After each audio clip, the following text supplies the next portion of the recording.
Yeah, normally in, Honor of Kings, you kind of see these team fights happen where, the squishy ones get focused early and then that kind of ends the game. And you're talking about logistics just getting constantly harassed here and just, blown up. But if we're looking at the Boom Esports lineup, almost everyone very, very squishy. It's like a glass cannon. Yeah, you've got the damage. Yeah, you have the potential for outplay and mobility. But when you get focused, you're just going to have a tough time. And I think Team Vitality really took advantage of Boom Esports, weaknesses in their draft here, and they just kind of closed the game out. Yeah, it took about 18 or so minutes to do so. The first game of the day, not just done yet, right? And there's another thing that we're not done yet. That's going to be the new hero coming out. Yao is going to be coming out, the shining star, the brother of our dear jungler assassin, Jing. And this is going to be available tomorrow. Now, welcome to July. Do we have the surprises for you as well? And, Holla, we were talking about surprises, right? But I think Boom Esports legitimately was surprised by Vitality's performance thus far. The question is, can Boom Esports recover mentally and, physically with the fingers as well, win cons? And let's see, can Boom Esports reply? Yeah. And I mean, they have another game after this one. They have another game tomorrow. So Boom Esports and Team Vitality, considering they're both in Group A. So it's one of those moments where you don't want to be on the bottom looking up, where you have to rely on those teams to potentially get knocked out by one of the other teams. So you want to kind of, choose your own fate. You want to kind of control your own fate, your own destiny, right? And this is the time where, I think you need to just make sure that you have that draft that you really, really want. Your backs are on the wall. You got to look at it almost like an elimination game, right? So I think going into this one, we should see a much better Boom Esports team here. Yeah, for sure. I mean, at this point, it really is a leap of faith. Hopefully, they get to rewind their fates and make it even against the side of Team Vitality. The French monsters so far have been spectacular in the execution, and I really like the thought process. You can tell, right? The moment the draft was completed, when the game started, they understood exactly how to itemize against the likes of Boom Esports. Now, the big question is, strategy wins half of the war. So at this point, the draft is going to be extremely important for both teams. I'm wondering how, the Boom Esports coach will be thinking about this next series. Yeah. Just, play to your team's strengths. You know what those are, but get something a little bit more balanced. Yes, you can kind of finesse things and you can kind of just power through them. But I think that this is a moment where they need to come out with a little bit more of a balanced draft to kind of give themselves a chance. I felt like target prioritization was not something that they were able to do because they were constantly being, the initiations from Team Vitality would have pushed them back. They were control who would fight whom. So Boom Esports need to do a much better job of getting the jump. They want to be the initiators, not the ones that are taking, the initiation, so to speak. Yeah, so with that being said, let's take a look at the bans right now. Athena, still respecting the Athena, they're going to be banned out in the second game of the day as well as the Da Qiao. So these disruptive heroes will be taken out of the hero pool for Boom and Vitality to pick from. Likewise, on the side of Boom, it is going to be the Mai Shiranui as well as the R Lee. Now, to answer your question about that, I think Impressive, the coach should really give Impressive a more active support. Someone that is able to join in the aggression, someone that's able to deal damage as well. That could be the marker that changes the way Boom Esports makes a difference in the game. Yeah, it'll definitely help them out. And they're going to kind of start things off. Team Vitality picking up the Dahlia, the Kaiser, which they seemed very comfortable with, and the Lady John, who's of course the second most pick. Mayin had just surpassed her by just one pick of the last game, but she has quite a high, win rate, 73%. She's been picked 11 times. This is a hero that you definitely need to worry about in terms of control, the terrain that she provides, and just the ultimates. The destructive deluge. There's a lot of impact that she has in the game, and so it looks like they're going to counter this Boom Esports with the Mozu pick here, but they're going to pick up the Shangguan and Elaine, which are very similar to what we saw from Team Vitality in the last game.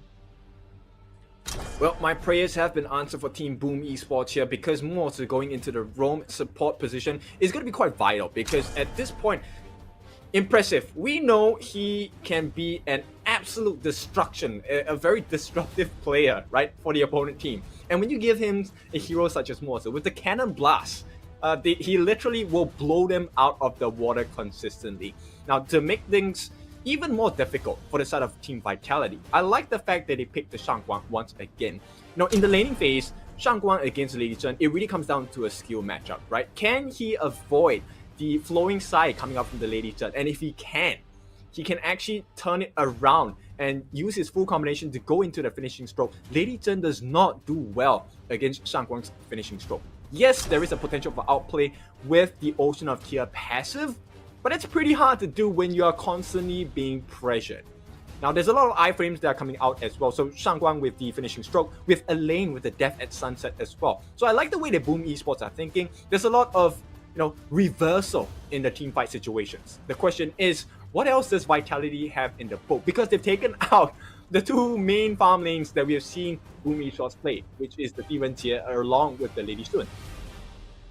Yeah, and it's keeping it away. I mean, Boom Esports here, you have potential. You're still kind of flexible in the sense. The Mozambique ears, you have a lot of potential. The Cannon Blast can kind of control things, but it's one of those things where you're also kind of staying at range, still very squishy, and I think that that's the MO of Boom Esports. But Team Vitality, is there some way to circumvent this, to get up on them? So it makes it very difficult for Boom Esports to, again, play defensively. And it looks like Boom Esports are going to kind of round out their draft a little bit by picking out the Marco Polo, the Fevered Barrage, doing a lot of work, the Roaming Gun, the Resplendent Revolver, all these things. Very good skills for the Marco Polo. I think that the potential for outplay is quite high with Boom Esports. But your thoughts, Kin, on this pick? Well, we were talking about this game being a marathon, right? Not a sprint. But if we take a look at the Heroes Gorge now, we're going to see a lot of sprinting coming out from Boom Esports because the entirety of the team is extremely mobile. And I've just seen one hero that I fell in love with the moment I started Honor of Kings. And that is going to be the Fang. My goodness, a Fang is a monster to deal with. Iframes for her second skill, as well as the rotating wheel. That is going to be the wheel of death going up against Boom Esports. I think Team Vitality, they need a little bit more crowd control. And Dharma, with the different mantras, will be the difference maker here. If he's able to get the truth mantra onto Marco Polo, able to get it down to Elaine, or even more to in this point for Dragon, it will spoil the fight for Team Boom Esports. Okay, I thought when you were talking about Fang and how she was like your first love in Honor of Kings, I thought it was because you had a propensity to like short girls, but all jokes aside, I think that there's a lot of potential from the Fang. There's a lot of potential that could happen. I like the draft going into this one, but all right, we know the draft, we know what's going to happen, or we know what players have picked each of the players. Who do you give the edge to with just draft alone? Don't look at the players. I think just purely on draft, I think Team Vitality, once again, has the upper hand because it takes a little bit of time for Marco Polo to come online, right? He needs at least 2 items before he even makes a difference in the team fights. At this point, he does need the Doomsday along with the Dagger as well, right? So until those items come up, it's going to be very difficult. But for Fang, it's slightly different. Right off the get-go, at level 1 with target sighted, it's going to be massive amounts of damage onto Fang as long as he can sidestep consistently against the Marco Polo. So, I mean, right away, it's going to be a very huge problem. And the fact that Shanks is taking it into the jungle this time is a huge problem because then Fang is going to be over level. He's going to have a higher level than the entirety of Team Boom Esports, especially on the farm and the mid lane. And that's going to be a big difference maker. That first play having huge expectations for Shanks. Okay, we're going to be going into this one. Of course, this is the first match. Game 2, Team Vitality up 1-0 already against Boom Esports, and they're kind of already winning at the top of the Group A standings thus far. So Team Vitality, if they win this one, they would be in a very good position to make, of course, the knockout stage with the top 8 going to the EWC. So something that they want, there's going to be a little bit more pressure, more on the Boom Esports side to kind of, how do they answer? What can they do to get themselves back in this game? Now, if we're going to talk about Boom Esports, which player really needs to show up this game? I think at this point, Impressive needs to show up because Impressive is that nail in the coffin often for them, right? If you do not catch out the Mozi, he is consistently going to disrupt your team fight. He's going to get you stunned. He's going to lock you in place. With the thing inside the box, if he manages to catch the Fang along with the other farm lane as well, it's going to be a tremendous difficulty for the side of Team Vitality. Okay.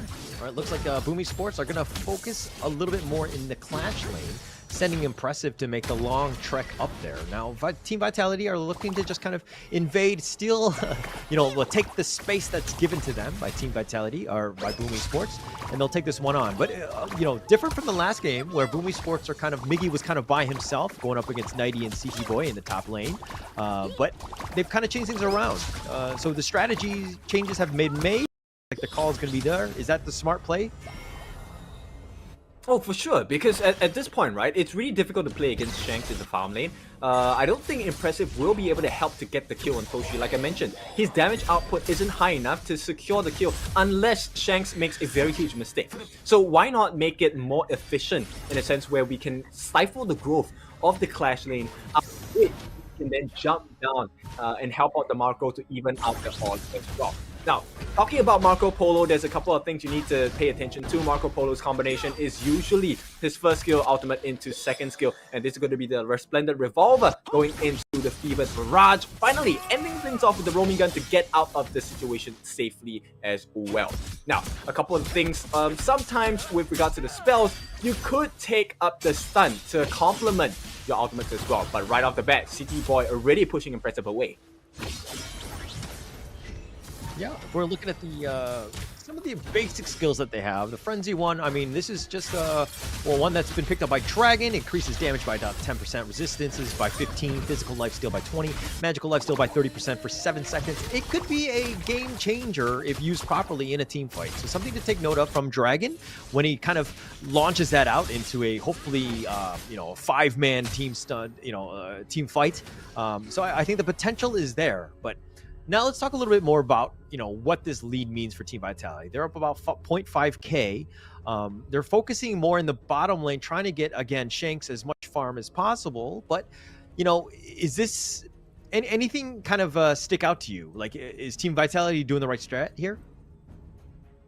Yep, I think definitely, because at this point, Shanks, okay, I play a lot of Fang myself, and one of the things that you'll notice about a Fang player is the ability, if you give him about 15 seconds or 20 seconds of free hits in every fight, the minimal amount of kills he's going to get is at least 2, because his cooldown of target sighted is pretty short, right? So as every single person that gets target sighted landed on them, unless there's an iframe, unless there is a stop in the ability to hit the opponent from the side of Shanks, it's almost a guaranteed kill, right? And it doesn't help that Boomy Esports have Hainoa at this point, because Hainoa is very prone to being bursted down, right? If he does not survive during the Fate Rewind, it is an instant loss because there is no way for them to come back from that. At the same time, Boomy Esports, they're really squishy. So yes, they have picked a lot of heroes that have a lot of iframes, but they need to do more than that. They need to have the counterplay potential, but that can only come in the form of Mozi, maybe, or even Marco Polo if they can get the stuns in. Yeah, I mean, if you have a nice, Fever Barrage going in with the Cannon Blast that kind of like lines them up, gives your Marco Polo a chance to do as much damage as possible. I mean, it's one of those things where Doshi, he goes in and he gets stunned, it's going to be an awkward time, right? Everything just gets shut down. So he has that gap, so to speak, where he can kind of get blown up. You don't want to be that first initiator in. And to kind of Haino's point of, logistics, of making sure that Fate Rewind is used properly. Sometimes in the last game we saw just, if you use it too late, you basically just get blown up and you're going to have a rough time. So you need that nice balance. And playing that hero to the limit is very difficult because the timing is super easy to hit at times. Yep, so let's take a look at the growth of the items. They have been trying to filter the gold into Shanks. He does have the Axe of Torment as well as the Vampiric Scythe, which means at this point he will have a bit of damage and life steal as well. But I think a Boom, they have shown they have better map control. Okay, right as I say that, they died, but they did get the Tyrant. Yeah, they got the Tyrant, so I guess that's something. But Dragon down, giving up first blood, not something great for them. Dragon has been taken out, and it looks like Team Vitality, again, they take one kill, they try to take as much space as possible, and trying to force the issue in terms of, invading the enemy jungle, realize that nothing's really there, so they're going to move their way to the top lane. Do they take out the Crimson Golem? They're making their way there, and it looks like Aegis is going to probably have to back off, and CT Boy will take that. Yep, you know what? One of the things I think Boom Esports needs to try and achieve is to have very consistent fights, I feel, right? Play around the cooldown of Shanks' skills and Highland skills as well. And right as I say that, they do put the pressure on them as well. Okay, so the reason for this is because Shanks, yes, his cooldown is pretty short, but in any case, in the moments that his skills are on cooldown, that's actually the perfect time to go for the kill from the side of Boom Esports, right? Because that is the moment where her wheel away is not active, there is no iframes possible. It is the best time to get the damage in. And if you can kill Shanks, he's not a very tanky character as well, right? If you can burst down Shanks, they have a massive drop in damage output. Definitely. I mean, it's throughout, right? You kill Doshi on the Marco Polo, and they pretty much are way more limited. Obviously, Boom Esports have, I would say, more damage in the other heroes than, say, Team Vitality, which are a little bit more, more support-oriented, I would say. And they have a little bit more control, right? But Team Vitality understand that, hey, if Shanks can stay alive and just kind of attack people from the back lines, they're going to have a great time. Logistics, he's getting knocked up. He's going to Fate Rewind back on out of there, and he says, goodbye. Yep, and this is without the target sighted, right? So we haven't seen the burst potential yet. But so far, I am very happy with how impressive he's playing. He is pulling the strings from afar, right? So all of these cannon blasts, some of them might not have been too accurate, but it's one of the difficulties of playing Morton, right? You have to be very accurate with your cannon blast as well. But later, as the game progresses towards the mid and the late game, when he gets his items up, it's going to be quite the pain in the butt, because impressive, not only will he stop you with a CC, he's going to be pain as well. Yeah, I mean, he just hits a nice cannon blast there, connecting. But the Blade Storm just zoning him away. Doshi will, he'll just roaming gun out of that one.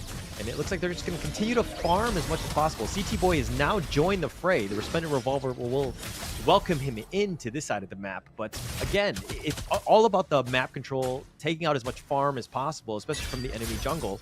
Aegis here might get jumped here. It looks like he's going to farm uncontested here. Yeah, at this point, it's really just about information sourcing, right? They want to take this T1 on the spot. They will make it out, but here comes the finishing stroke. Yeah, not really finishing anybody at that point. Benji's just going to shrug that one off. Logistics, he'll just kind of deal with CT Boy. They're kind of dueling here. I don't think that there's any going to be real chance of any deaths. Logistics will just kind of back off. Just since that tower's so nearby. But Boom Esports, they need to kind of push the lanes a bit. Put a little bit more pressure. Force Team Vitality to kind of react to what they're doing. As it looks like Aegis, he'll Fate Rewind on out of there, playing the hero again to the limit. Yeah, so they are kind of testing, where is the limit for the team in terms of team fight, and based on the interactions between Aegis as well as CT Boy, I think pretty safe to say that Aegis at this point is going for the tank items. I haven't seen his build yet, but yeah, Aegis able to survive in the fights, and that's exactly what he needs to do, because as long as he builds space, buys time for the team, they will be able to come back in the fights. True, but you don't have that Fate Rewind. Now it's on cooldown. Now your tower is being forced. And they did a little bit of structural damage. They haven't taken out that T1 mid, which is, of course, in my opinion, the most important tower of all of them in this game.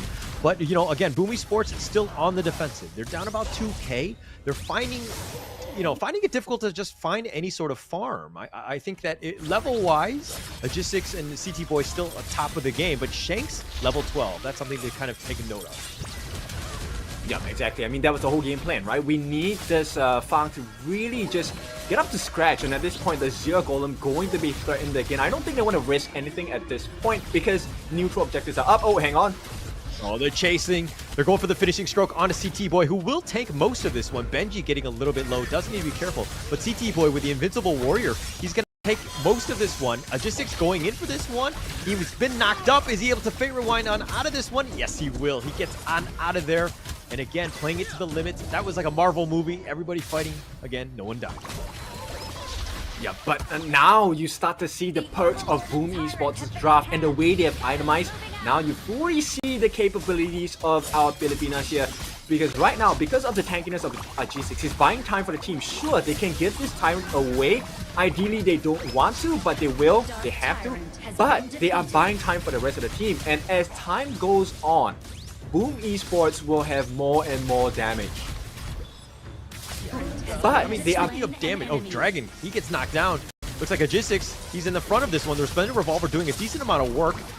Okay, looks like he's going to Fate Rewind back. A G6 is going to be fine. Invincible Warrior going to be topped off by CT Boy, chasing after them. They want Doshi, they want Miggy, but it looks like they're going to back off. Benji getting solo. The Scepter is just barely not able to hit them, and they do survive again. Yep, so it's a push and pull, right? We're kind of watching a seesaw in action at this point. I'm just curious, super curious about Toshi's builds at this point. How far along has his itemization evolved? Because he will be one of the main win conditions, right? He has not yet done a Fevered Barrage that I've noticed in any other team fights, right? There hasn't been that perfect positioning just yet. So I'm curious because Boom Esports, they haven't shown their full powers yet. And like I said, as time goes on, the damage increases. Toshi is going to be more and more like a menace you have to watch out for. You cannot ignore him anymore. Yeah. And I mean, to the point of Toshi not really showing his Super Saiyan powers as of yet, is that we haven't seen that team fight, that 5-man team fight where he goes in with the Fever Barrage and just blows everybody up. And I mean, I understand that he's trying to get to level 15 as well as get as much farm as possible. So they're slowing things down, but this is space that's being provided by the rest of Boom Esports, right? They're forcing it out, trying to get Doshi as much as possible, but at G6, he gets knocked up. He gets knocked up yet again. Is he able to Fate Rewind on out? He will do so. Doshi's back as well. Dragon all the way in the front. It looks like he's going to be focused. The finishing stroke keeping him alive, at least for now, but he goes down, and Nighty will take the double kill, and that's another window of opportunity for Vitality as they continue to push the mid lane here. Yep, Vitality giving them another killing blow at this point, and you can start to feel the pain, the pressure as well. Mid T2 is going to be taken shortly by Shanks once again. Shanks just performing out of his mind at this point. Yes, he has a lot of farm, but nonetheless, now finally, I get some validation on the items as well. It is going to be the Frigid Charge along with the Doomsday as well as the chain lightning coming out from this side of Toshi. So he does have some survivability and some magic damage as well. But Shanks already finishing the Blood Reaper along with the Eternity Blade and Crimson Reaper as well as the Axe of Torment. He's pretty much the final form already, just lacking that one last item, which I presume could be maybe Daybreaker. I'm not sure. We'll see how that goes. I mean, it's kind of getting scary, right? The 9.1, like they have two members of Team Vitality are higher than, you know, all of Boom Esports, being in the 9K realm of, you know, wealth. But this is a situation where Boom Esports have played things very defensively. They have still yet to record a single kill in this game. It's been very tough, and they've lost the bottom T2 as well. And the noose is starting to tighten. It's getting a little bit scary for Boom Esports. Yeah, I mean, at this point, it's a vice grip, right? They aren't allowing Boom Esports to step out from their base at all without taking a huge risk. And as of now, I think the saving grace, the silver lining for them is that I think Vitality have kind of loosened their grip on the top lane for a little bit because they want to take priority over this Tyrant, which gives G6 a little bit of room to try and go for the push. But based on what we've seen earlier in the game itself, he doesn't offer that much damage, so it's going to take him a while to chunk down this Overlord Vanguard at the same time to try and clear the waves as well. Yeah, but you didn't really have much of a choice from Boom Esports, right? There's no real way that they contest it, the Tyrant that is, so you have to take what's given to you. G6 was pushing the top lane. Unfortunately, you know, as you mentioned, he doesn't really have the damage to do any structural damage to it, and now he's just kind of being a nuisance, trying to steal what he can. He gets launched up. He's G6 continuing to fight here with CT Boy. He's going to walk into 4 members. He probably wants to hit that rewind button, but he's not able to go 88 miles an hour, and he's not able to travel back in time. Yeah, man, that's the benefit of 90, right? I was talking about the crowd control. That is necessary to be able to get rid of G6. So I think G6, a little bit of overconfidence there because he was willing to go in a 1v5 situation. You know, it could have been a forced error as well, but nonetheless, they are going to try on the side of Boom Esports. It is not over till it is over. They will make a last stand in the base. Yeah, last stand here. The minions have made their mat match, so to speak. The T3 mid has been taken out. Shanks is just doing so much damage. CT Boy willing to stand up front, provide vision as well as tank, and they're just taking free reign at these T3s. Shanks takes yet another, and of course the bottom T3 is the last one standing. Team Vitality have played this one almost flawlessly. Yep, Vitality, very clean, very methodical gameplay so far, and right now it's about the cleanup crew, right? Can we clean up the jungle, please, on our 4? Because Team Vitality, they are fully rich in the items, in the experience, and this time they are hitting their final strides as well. Okay, I have a problem with the rich getting richer. I'm not a huge fan. I'm not part of the 1%, so I kind of have an issue with Team Vitality taking over everything, taking literally every single piece of the farm on this map, making it very difficult for Boom Esports to find anything. Look at them. They're all grouped in 5. They're holding hands. They're singing Kumbaya at this point because really, what else can they do? They don't really have any farm to kind of, get themselves back in this game. Yep, and just to make things a little bit harder, it's only 16 minutes, but so we're 4 minutes away from the Tempest Dragon. I'm not sure whether Boom Esports can actually reach that marker. Impressive needs to play out of his mind to be able to save some time, buy some time for the team as well. And if Shanks gets his way, once this Overlord is taken, it looks like the death's door. J6 all the way up in the front. He fate rewinds back. He's attracting attention, but Dragon now getting sliced by CT Boy, who takes him down. The Invincible Warrior living up to his name. He's going for this. He's taken out 1 versus 3. Okay, now he finally decides to back off with that Cannon Blast kind of scaring him away. But Nighty in the top lane still dealing with Miggy, trying to chase him out. Miggy trying to buy some space, buy some time. But now with the base wide open, it's just a matter of time before the minions start to crash. The Ode is going to push them away as J6 continuing to stand and fight. And he's all the way up in the front. The base is wide open. Nice 3-man Cannon Blast, though. The Blade Storm continuing to zone. And with that Catapult finally going down, that's going to slow things down. But the Drake is now here. The base, again, J6 trying to fight. He's continuing to do it, but the base is going to go down in the end. And that looks like it's going to be game 2 going the way of Team Vitality. They prolonged it a bit, but again, very clean game by Team Vitality. Yeah, what a performance by Team Vitality. They are your first game of the day, and they will be the first victors of the day, taking away Boom Esports with ease. Very clear understanding of what it is, of the win conditions for the side of our Filipina team here. Did not make it work, unfortunately. So Boom, they have a huge mountain to climb in Group A. And as the day ends for this, I am very hopeful for Team Vitality. They have shown very, very strong winning strategies, as well as a good understanding of how to make their game unbeatable thus far in the past 3 days. Now, with that being said, I would like to take a look at the interview. Choo Choo, over to you. Thank you so much, Carlos. And we're back on stage here right now. Congratulations to the side of none other than Team Vitality from France, winning over the match between Boom just now. That was a big one. But yeah, don't worry. They always have some comical scene on their side. So we're going to starting off the interview with Benji. Congratulations. Don't worry. I know you're kind of nervous about this interview. I'll help you through. Now, Benji, you guys can actually win earlier, game number 1. But Boom almost come back. What happened? We have some problem with communication. Some people wanted to do some objective.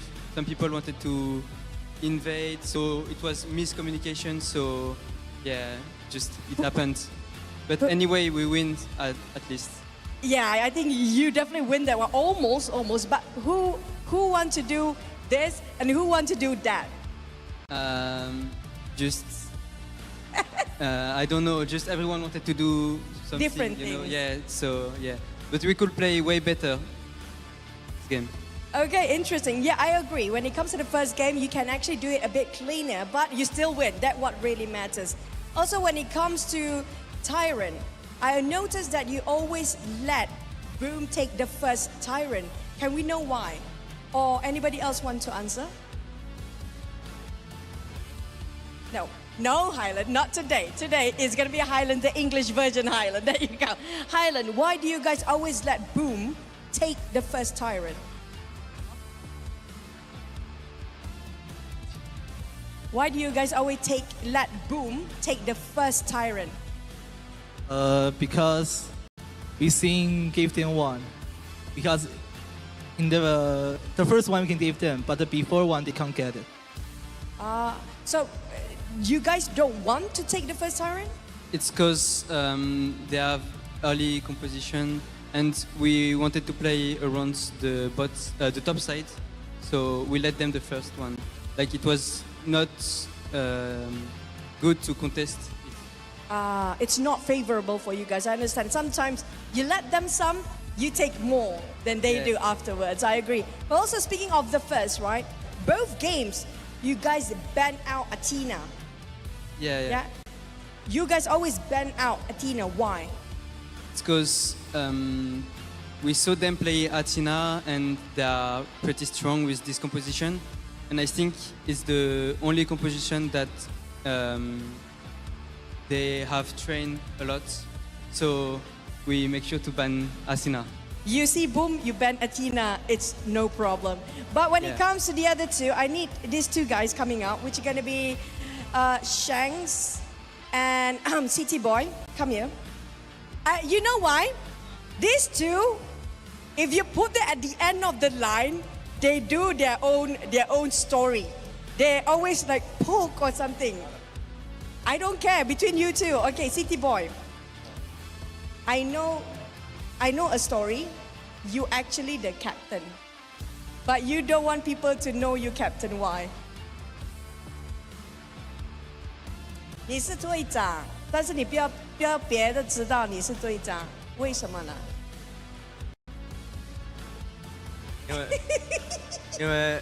因为就没有啥因为吧，就这样吧，我就喜欢这样。我可以讲中文啊。你可以跟我讲啊，为什么你没跟我讲你是队长啊？就我觉得他的范儿更像队长吧，我觉得。Okay. So actually, the real captain is City Boy, or AKA Baby. Now you guys know. So City Boy is actually the real captain for the team, but he doesn't want to be named as captain on paper, so he put it on highlight. I asked why. He said, you want to dodge interview. Most of the time, that's the case too. And also when it comes to Highland, he feels like Highland got the vibe of the captain, you know. Really, Highland, give me the vibe of captain. How does captain look like? Pose. Captain pose, yeah. Yeah, that's the captain pose, guys. But last but not least, any words for your fans? 对你的粉丝有什么要说吗？我觉得我们好好打，好好努力，对得起就行。Okay, they will try their best and they will try to do their excellence for every single year. Can I say something to the fan? Please. Okay, guys, I love you. Aww. Thank you so much, Benji, and also the entire crowd Vitality. We're gonna toss it back to the Casas. Casas, what do you think? All right, thank you, Choo Choo. What an interview. And yes, we can feel the love. We are fans of Team Vitality as well. Holler, I think what a performance by Team Vitality, right? In a short while, we'll be taking a look at the actual breakdown of the stats as well. Now, how do you find Team Vitality so far, since this is your first day on screen? I have to say, I'm very impressive win, right? It was one of those things where they had a slight lead. They took it into, like, they closed out the game from then on, right? They controlled the map. They understood what they need to do. They played objectively well. They played, understanding the hero's limits, knew what the enemy was trying to do as well. So again, and I think that was actually the first game that Dahlia had won in this invitational. So more props to them, proving that they can do it with almost any hero that's out there. Yeah, so breaking the curse, right? Dahlia not having the best win rate so far in the invitationals for Season 2. But of course, when put into the right hands, it could be the deal breaker for the opponent team. So that's it for the first game of the day. In a short while, we'll go through the stats of the itemization, the kills, and we'll kind of break it down for you why that worked out for them on the Dahlia for the second game as well. So once again, we re-look into the itemization of the team itself. And if you take a look at it, one of the things that Benji does very differently this time is that he is going to increase the amount of healing he gets and the shielding effects, right? This is going to come in the form of the Long Night Guardian. He did not complete the full item, just the yet, right? He only had the half item, which is going to be the Dark Knight Breastplate. But nonetheless, it was more than enough because he had the fully completed Dawn Light. So every single time he uses a skill, he's going to be able to give a shield over to the nearest teammate, right? And of course, within the team, whoever has the lowest health as well. So this not only provides the protection for Shanks, Exciting this news also for allows honor for the of King's slow fans. from the Frozen Starting Breath to June affect the rest of the team on the side of Boom Esports because of her own. 28th. Log in daily for Just 10 a really days to impressive claim play, your free right? Understanding the right itemization, knew who to kind of protect. I don't think anyone was really vulnerable to dying. Team Vitality, I mean, Highland was the only one who died a single time. So really understanding the limits of what you needed to have done. But let's talk a little bit about Boom Esports. It seemed like Agistix was like, hey, just like almost like the Athena strat of just like being out there, providing a lot of vision and, hopefully creating a little bit of space. He was taking a bunch of damage and you saw that. Unfortunately, not with the same results that they had in the past.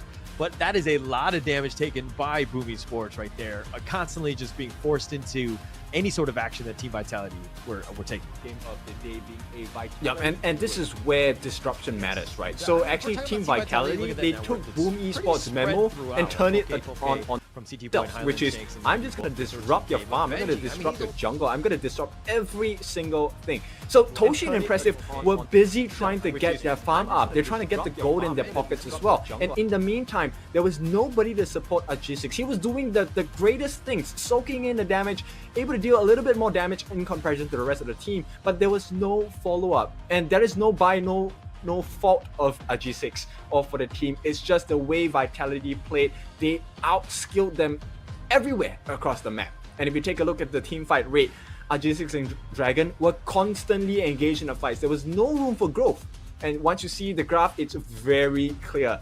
2 Shadow Overlords, 2 Shadow Tyrants. That was all the plan for Vitality. Earlier in the interview, they said, sure, we'll give you that first Tyrant, but we are taking every 2 Shadow Overlords, 2 Shadow Tyrants. That was very all smart. the I mean, plan. this is what you want to see out of your team, right? If you are a Team Vitality fan, this is what you want. You want that steady growth that never really dips down. You never lose control of that game when you're winning. So Team Vitality really proving it right, understanding what they need to do, understanding that, hey, we can give up that first Tyrant. We don't need it. We know how to play this one objectively. We know when we hit our power spikes, and that's very important. But Kin, who do you think is going to be the MVP of this game? I think it has to be Shanks. No, it's not Shanks. It is actually going to be City Boy here, dealing 74.2k damage. Now, the reason why he is the MVP, because he was both the sword and the shield as well, consistently pushing out or pushing into the lineup of Boom Esports. And in a short while, we're going to show you the highlights of his replay as well. Take a look at what's happening on the Hero's Gorge here. First and foremost, the kill on the Dragon taken by Highland itself. And if you notice, City Boy was always in their faces. He made life so difficult for Agistix, forcing out the Fate Rewind consistently. Once he's done with that, he will look for his next target. And all of this, being the sword and shield at the same time, look at how Boom Esports reacts. They know that, hey, it's a little bit too dangerous. City Boy is always in my face. We need to stay safe. They are separated. And that one single style of play destroyed Boom Esports from the inside. Yeah, I mean, if you're looking at the highlights, it's literally just Team Vitality blowing up the enemy team. I mean, they only died once, right? I think in the very, very end or whatever.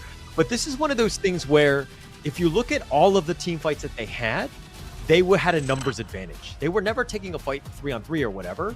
But okay, let's talk a little bit about the groups here. Team Vitality on top with that secondary win, that game win differential, 4 games. Very, very strong for them. I'm almost saying that they might be a lock-in. Of course, I need to check the math on this one, but they're definitely in the driver's seat going into the next day, which is going to be, of course, day 4. They're going to be done. We're going to have Vivo versus Food Esports. That's going to be coming up later. We're going to find out who really wants this one and who maybe will share the throne, because only the top 2 teams will make it into the knockout stage.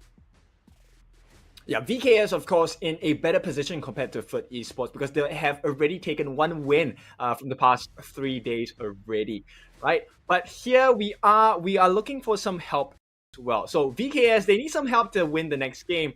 But in the meantime, before that happens, We want some help. We would like you to help vote us as the mobile esports game of the year as well. All you have to do is to tune in into esportsawards.com, click on the link, go and log in into the website, give us your vote, make us number one. Now, I know you guys are very fervorous in your support. We have been on the top of the Play Stores very quickly from the moment of the release of the game. Now, you help us achieve number one as well with the help of the vote. Not only that, we also have some rewards for you. All you have to do is to follow us for our campaign. For the upcoming campaigns, we will reward you with incredible prizes, hoodies, phones, smartwatches, and earpieces as well. Tell me which one of these you don't want. I will take it for you. Right? But in the meantime, if you're interested to win any of these goodies, all you have to do is to follow us on our social media.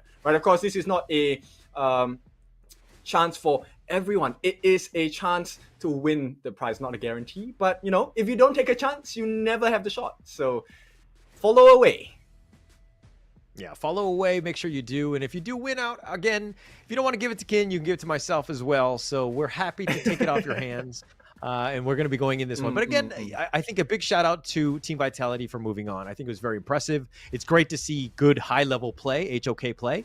And to kind of to your point of where HOK is now, we do definitely need your help to kind of make us the best mobile esports game. But this is one of those moments where, hey, if you're starting out, now is the time. There's so many good opportunities, so many events to get you as many heroes as possible, even free skins. So please do take advantage of it. There's a lot of good stuff that's happening right now in the game. Oh, exactly. If you need help in the game, you can add me. My in-game tag is as well as this, Kindofu. So if you need, send me some of the gifts. I'm ready to claim the Mai. I'm ready to claim the Charlotte as well.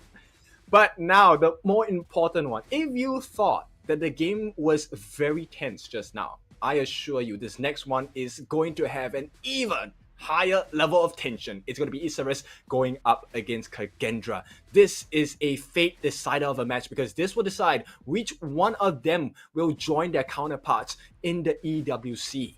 Now, this is something that I think Hall and we have spoken behind camera that this could be a monster matchup. Prepare for the spice. I know, we are in KL right now, so Malaysians love the spice, and I love the spiciness of a good battle for sure.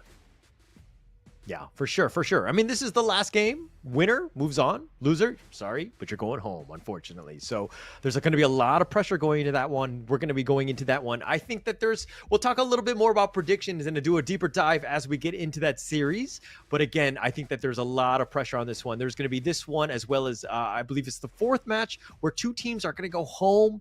And while it's sad to see, it's also, the best are going to have to move on. And it's going to be great to see who actually really is going to be able to move on and wants this at the end of the day. Yeah, it really takes a lot of effort to do so. And what he's speaking about is actually the RRQ impunity matchup. It's something that I think we have to mentally prepare ourselves as well. But of course, now it's all about Group C. And of course, for Group C itself, we're going to take a break before we get to that. So we'll see you soon.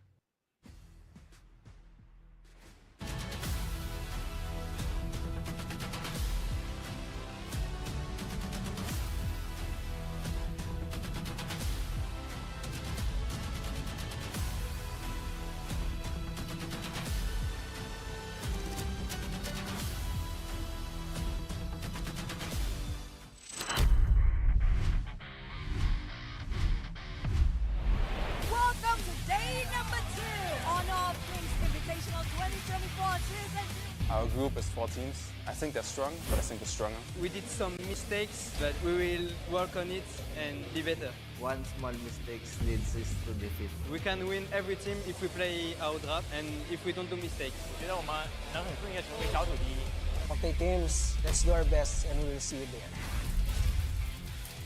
我也希望能够把开根抓带上更大的舞台。 Match nanti lawan Isurus, kami sih udah ada persiapan dari draft. Lalu kan kemarin juga Isurus ada bermain melawan tim Secret. Kami juga udah nonton permainannya dan kami rasa kami bisa sih lawan mereka. Kagendra, yo sé que ustedes les tienen miedo a Team Secret, pero a nosotros le tienen que tener más, porque hoy ellos sangraron, y sangraron mucho. 不管对手是谁，这个做好自己，去赢下每一场比赛。Öncelikle şöyle herhangi bir çekindiğim veya korktuğum takım bulunmuyor turnuvada. 在抽签下来之后，3个队伍可能都在我们上面一点点，但是经过一段时间的调整，我不敢保证肯定会赢，但是会是2场精彩的 BO3 吧。VK changed bot lane. They were playing with other 2 players in S1, so I think we have a little bit advantage on the bot lane. Having that dream come true is very amazing. Vocês vão conhecer os reis do Ocidente. VK，我们的目标就是胜利。打 RQ 我们对我们来说没有什么压力，有很大的信心。我们很早就在研究他们了，因为他们也是我们的重点的对手。我们确实会有比较特别的战术。Hati-hati saja, hari ini kami tidak menunjukkan apa-apa karena akan memberikan surprise kepada Infinity. Saya percaya diri bersama tim RRQ. 你们不用太在意输赢，知道吧？你们自然而然就输了。我们会拿出全部状态。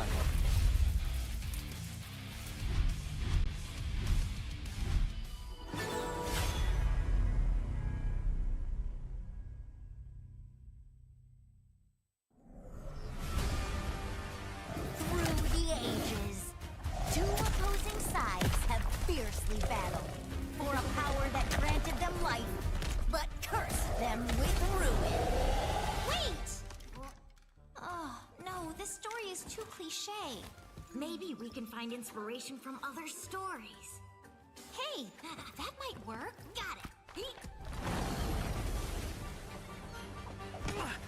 Woo! Oh.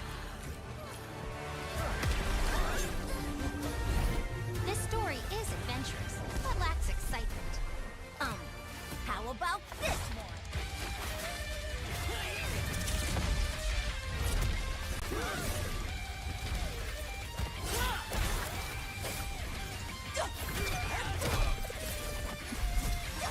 This is too much. It needs more fun. How about this?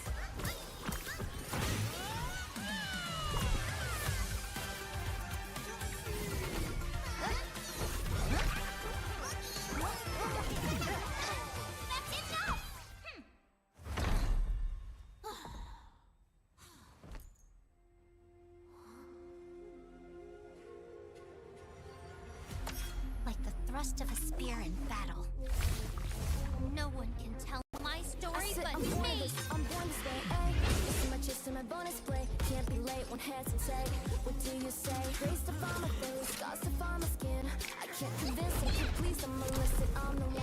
Too late. Ain't shit to eat all day. Doing it for real, I found my goal. From the ashes, I go to game. Deal with a rumble, make them crumble, make them run. Baby, it's go time. Knock me down, how I rise. An inspiration, I know how. The one who go for them up, no lie, we gon' do it. Facing our peers, we don't think we just move it. No, we the best, and we don't gotta prove it. Somebody test me, I swear I'm gonna lose it. I got a trophies on this boom and illuminate. Another day, another win. You got the power to turn around. Ain't got a champion, getting me fast. Calling out for the game. This up. So high. Won't you yell out my name when I sing on top of the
Welcome back to game 2. This is going to force the matchup. We're going to do this again. My name is Paula. This is my favorite kind of show.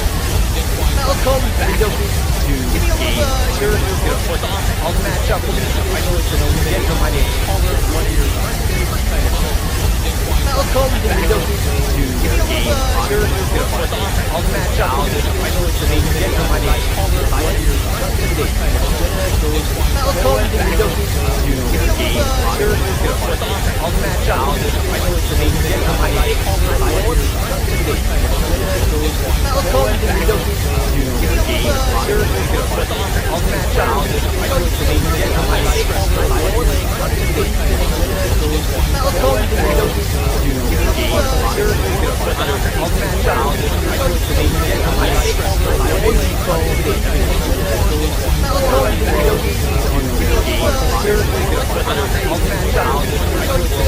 is playing with it today, so you can just see how fast they are. Their reaction times are quite good.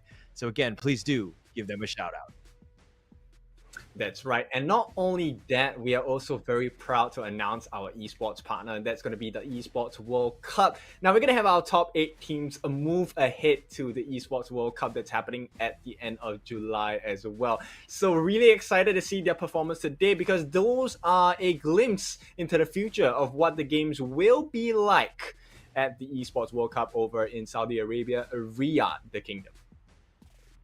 Yeah, and only, again, the top 8 move on. A bunch of them are going to win a decent amount of money as they get into this one, and to have a chance of a bigger prize pool in Riyadh, Saudi Arabia, that's going to be pretty amazing. And the potential for, just kind of growing with the ecosystems that is Honor of Kings is very, very, valuable to them. This is a huge life-changing moment for them, with not only the money, but also the prestige.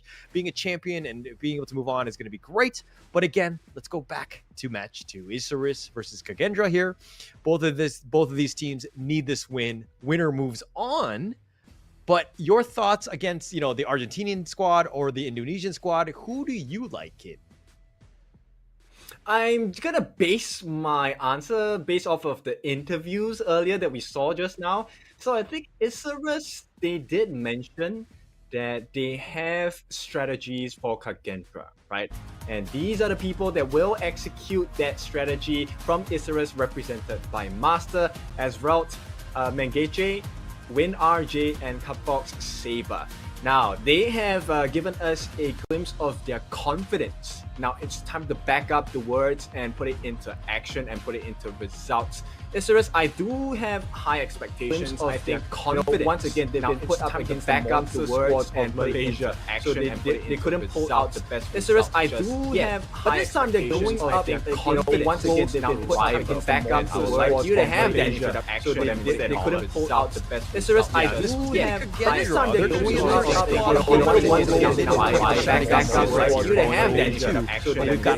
We got Wyra, Psycho, 0-0, and Mofers, of course. And this is a team that I had high expectations going in. They've done quite well in the Indonesian scene already.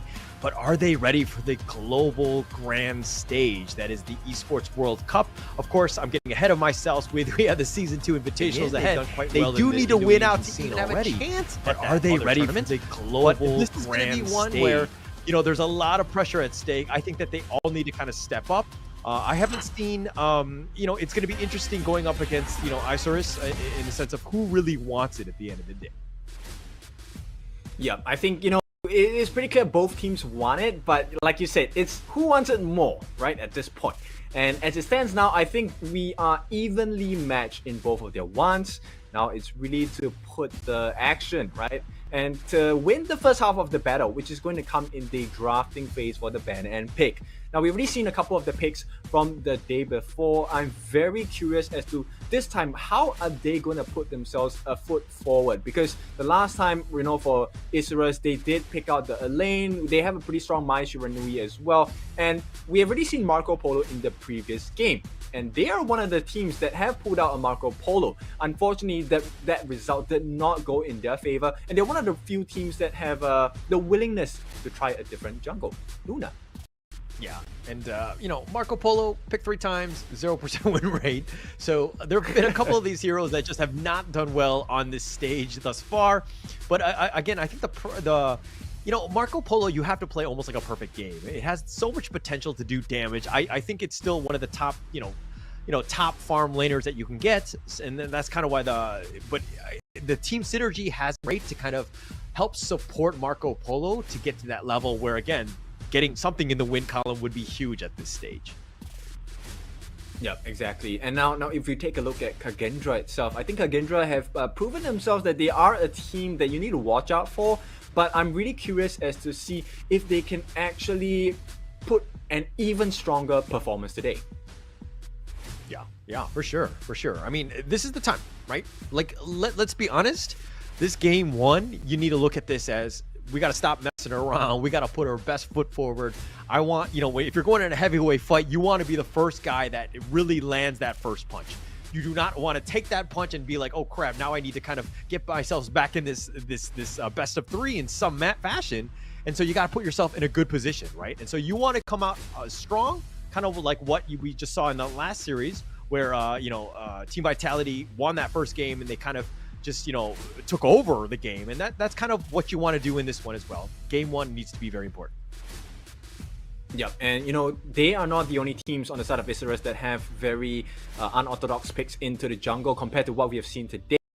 Kagendra is also one. They like the pay as well, and I'm really curious if they're going to be able to pull out the pay, because right now there are no bans on pay, and this is going to be Kage on the blue side. Yeah, that'll be interesting, seeing how they're picking. But again, the first pick that's coming in is going to be the Lady Jun, top pick already in the league. It's picked 12 times already, 75% win rate. It just had another, win in the last game that we just saw. So it's very strong, right? And to kind of pick it first, it's very, it's something that you want as a first pick.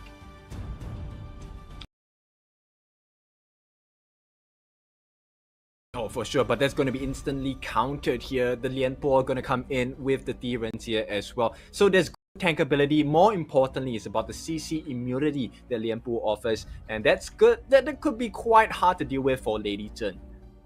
Yeah, definitely, and it's strong, right? I like the Lianpo here. It provides, some sort of like a tank peel for your D-Ren to kind of keep him safe, right? And I think that you definitely need someone like that.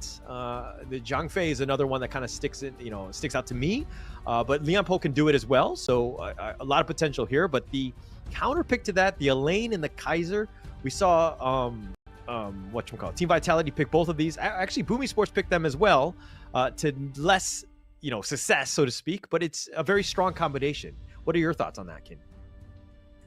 Well, I like the iframes of Elaine. Like we said, the Death by Sunset is something that's going to be fully utilized in this matchup. Now, Mengeche going to pick up the Angela, and I think the Angela is a pretty good counter against the Kaiser as well, because the ability to melt someone down is going to be very vital in the team fight for the side of Isurus.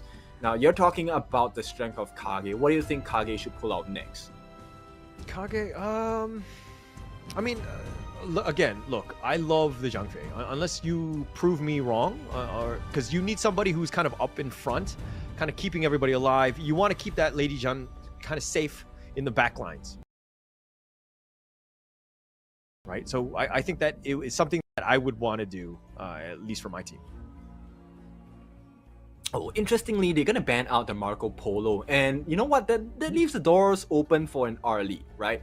And Arlie at this point could be one of the main picks that they're going for. Now, it's not a pick I'm comfortable with because there's easy access for the Lianpo to get his hands on her. So curious to see what Kage is thinking at this point. Yeah. Actually, that would be an interesting pickup. Just being able to outblast, because Angela is very static, right? She doesn't want to do a whole lot of moving around. I mean, with the Blazing Brilliance. And if you could set that up and you've got the Lianpo to kind of just be that tank, being that, the one in front that like controls everybody, definitely very important. But it looks like they're going to pick up the Mayin here. I do like that one. It has a potential chase. It has just ways to kind of, again, just be that front liner for everybody else. Yeah, exactly. The iframes are going to matter a lot at this point, but more importantly, it's about the catch, right? So imagine if you're able to catch out Hans, that's going to be a huge win, especially when you have someone like Mengeche. I doubt they're going to be missing any of those Chaos Cinders leading into the Blazing Brilliance. So hopefully, that's the story of the day for Isurus. Oh, Consort, the Zhang Fei. Boom! Okay, yeah, I like it, I like it. I was talking about it earlier. The Consort Yu, though, does have some potential outburst or outplay potential, at least against the D-Renche. But what are your thoughts? Agree, right? Protecting wins with the physical immunity might be the difference maker in the team fights, as well as the vaulting shot. But the thing is, I don't think it's that easy to jump in on the lineup of Isurus as well. Now they're going to conclude their draft with the Pei. Okay, the Pei rounds in and out. All right, we know the drafts. We know what's going to happen, or at least where the players are going to be picked. But what are your thoughts? Okay, well, we'll ask that question when it comes up here as the coaches kind of come in for that handshake, the arbitrary one going in, the high fives, the pump each other up, the motivation required for this must-win series. Loser goes home. This is going to be very important for both of these squads to really show up here. Oh, look at this. Oh, give me a hug. I love it. Sportsmanship at its finest. That's right. And of course, this is kindness and calm before the storm, because this is an important match for both of these teams. Now we will see who will be the victor of game number 1. Isurus going up against Kagendra, who's going to make it work. Yeah, who's going to make this work? But okay, draft. Who do you like? Which of the squads? I like Isurus draft. There's a lot of burst potential. So if they catch Kage off guard, could prove to be fatal. Okay, all right. Yeah, definitely. I could see that. Is that an easier lineup to play than the Kagendra lineup, though?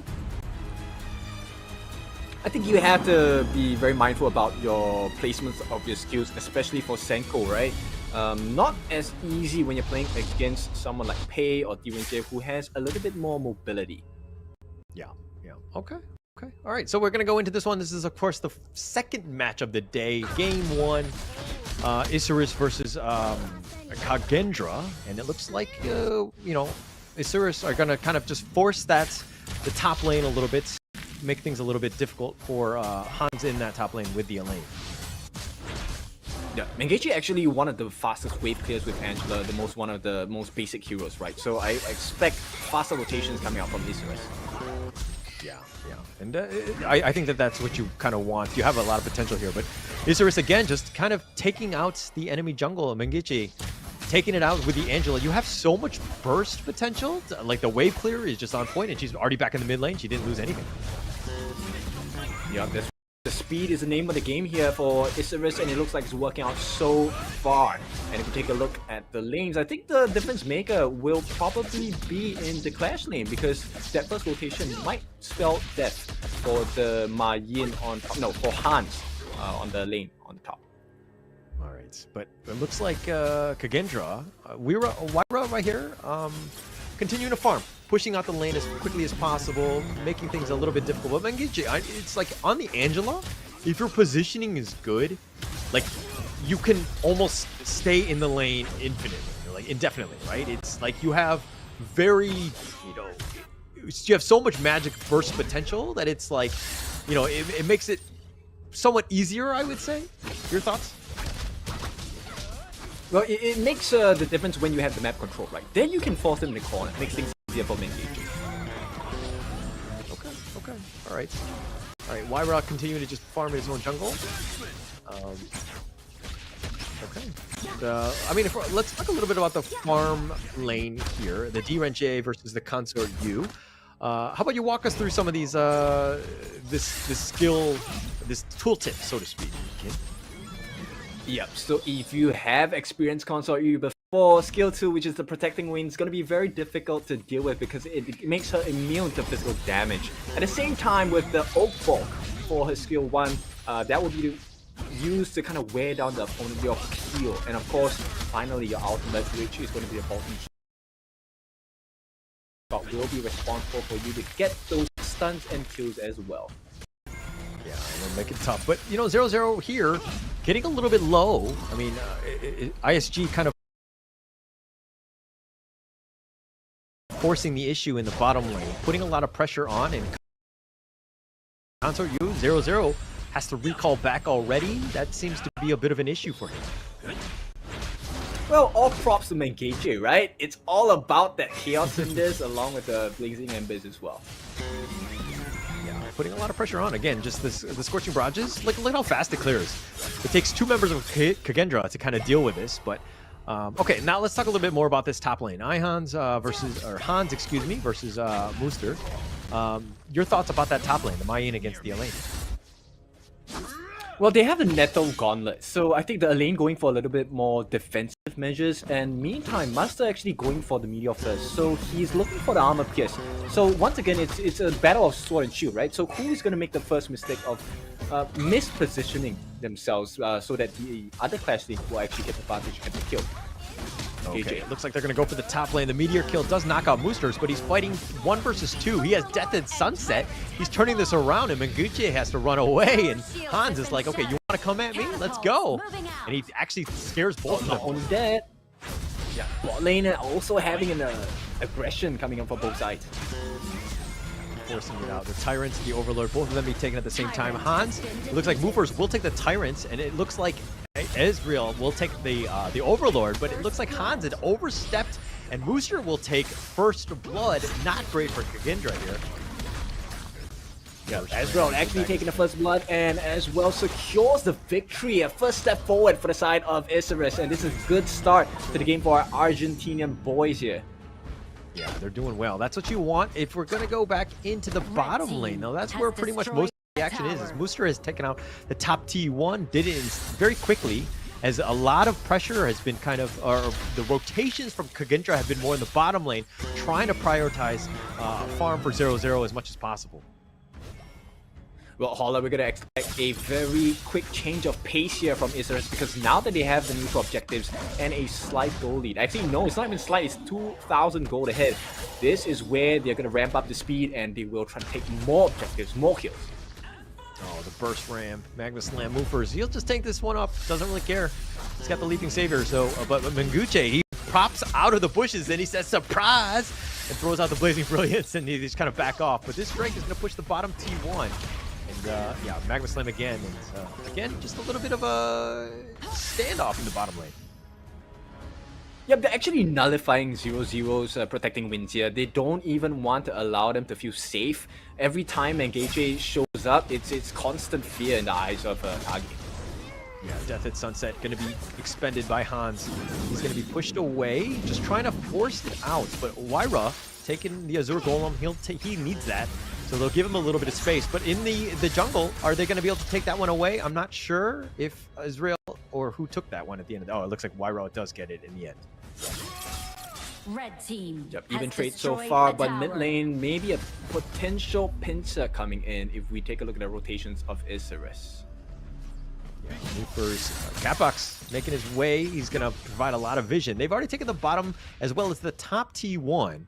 So ISG, you know, playing it very strong, understanding the objectives, knowing how they kind of, you know, take away those towers and that the vision that those towers provide, and then also at the same time getting into the enemy jungle to take what you can get.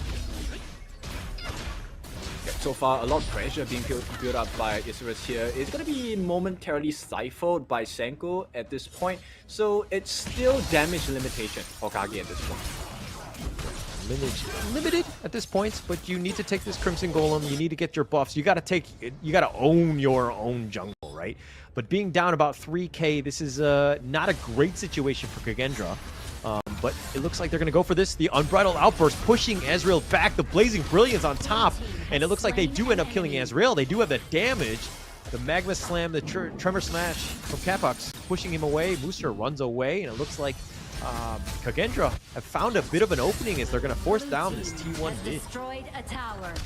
Right, the Indonesian heroes making it work for themselves at this point. It is going to be cut down to about a 2,000 gold lead at this point. But the danger's not over yet for this side of Isurus, because it looks like Kage will be able to establish a little bit more dominance across the map if they can get a couple more kills. It would help them. Look at this. They're hiding in the bushes. They're waiting for 0-0 to make some sort of mistake. He's actually going to not kill the Pheasant because of this. He wasn't sure where they were. Movers is now made an appearance, just trying to clear away Mooster, who's going to be scared back into his side of the map. But here's the Blazing Brilliance, and Mooster, oh, surprise!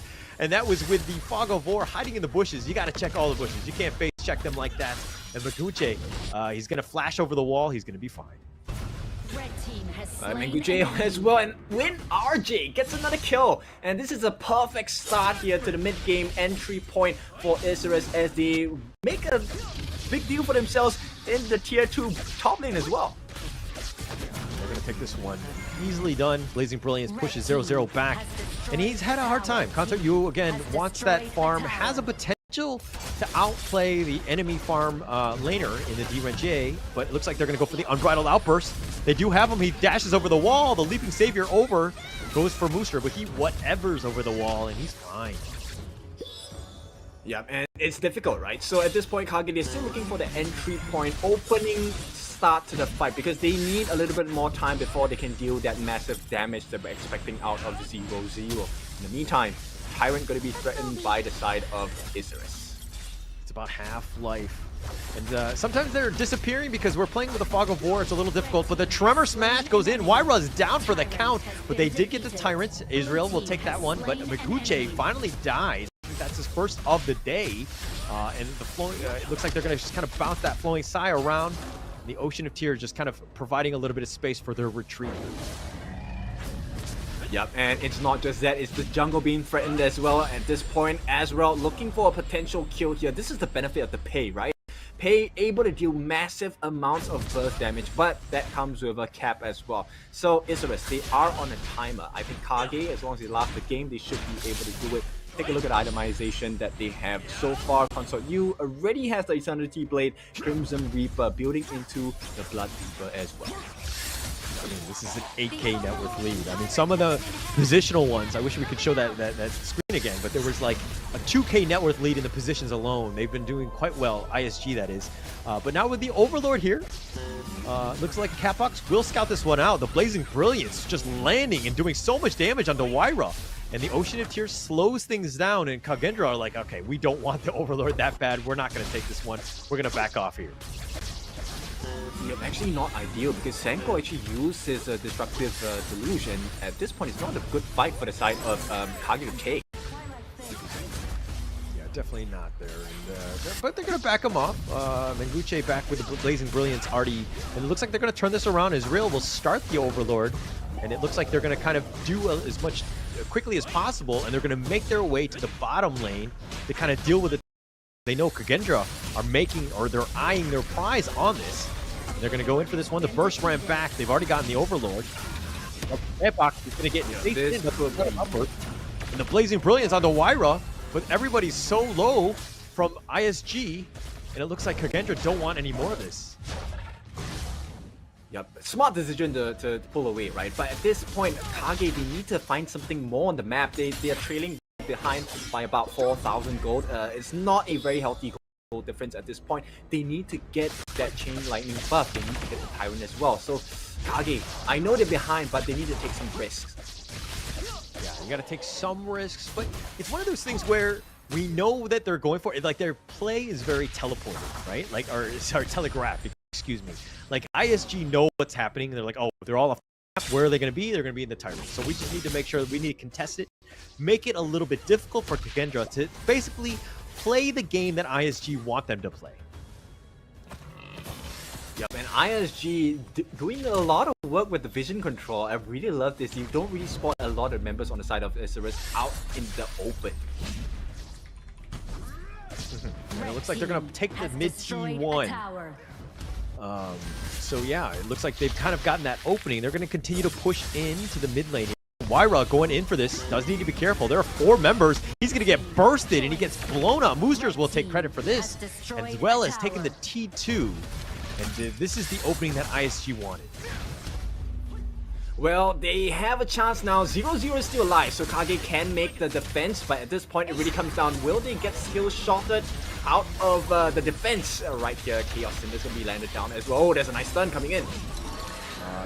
was going for it, but they just back off, like understanding that, hey, if they jump for us, we can just get on out of this. Why we're down for another 10 more seconds. Kagendra really don't have that opening. They're not going to take a fight 4 versus 5, especially outside of the base. Yep, and you can feel the pressure, right? Kage, definitely, they don't want to take a risk, but Isurus is not even allowing that as an option. Yeah, no options here. Move first. He's going to get jumped in here. And it looks like ISG, again, just controlling the map. This is a very impressive play.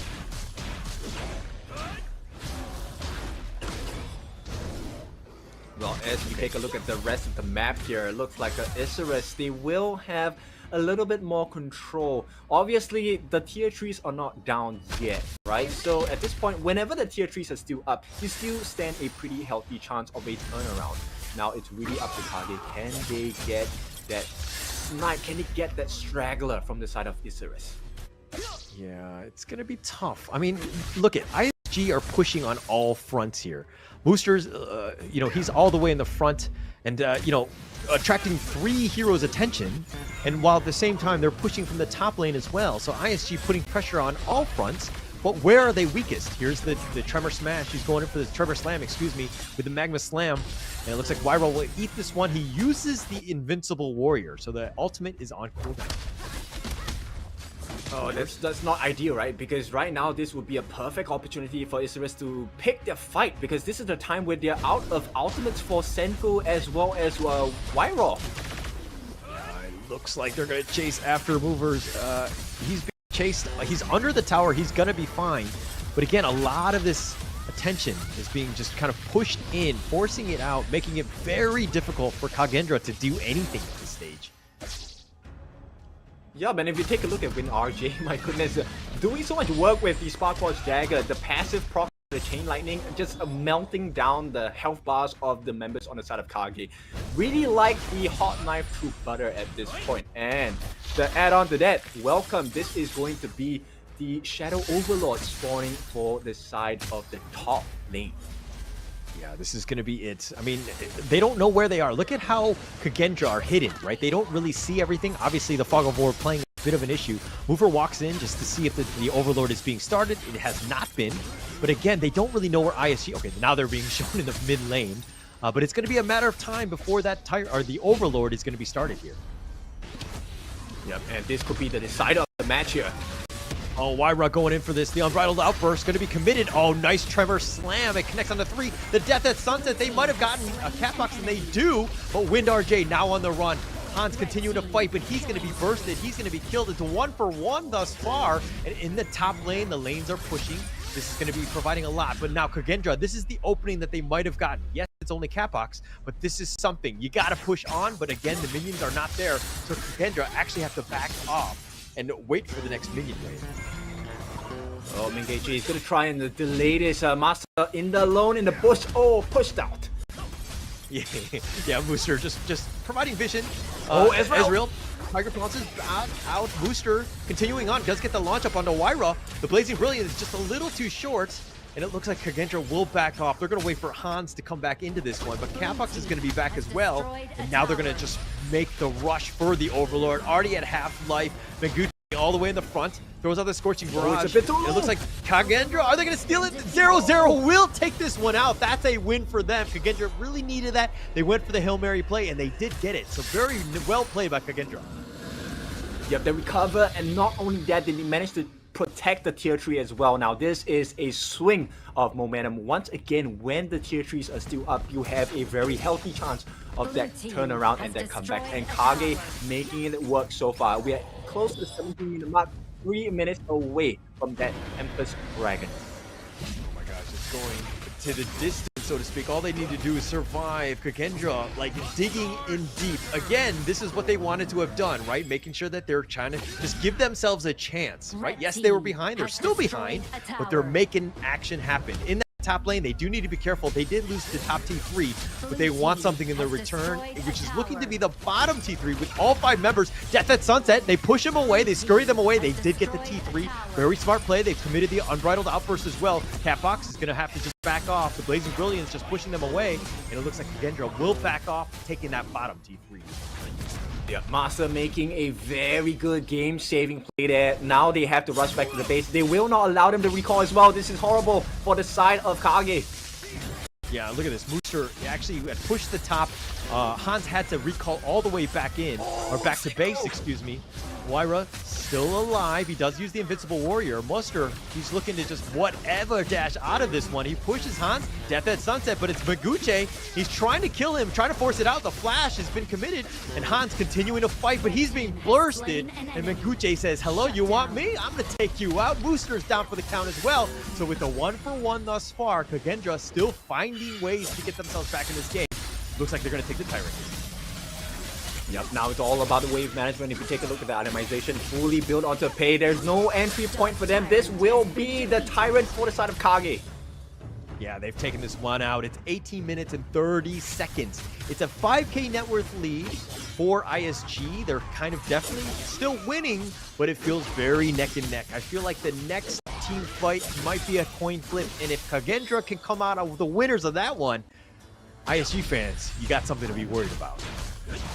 Yeah, but the odds are stacked against them because they have 2 Sages Sanctuaries on the hands of the kids of the members on the side of Isurus. That's going to be the hands of Pei as well as the Tyrant here. So it's going to be as well as Green RJ. 2 heroes that will be able to deal a lot of damage as well, right?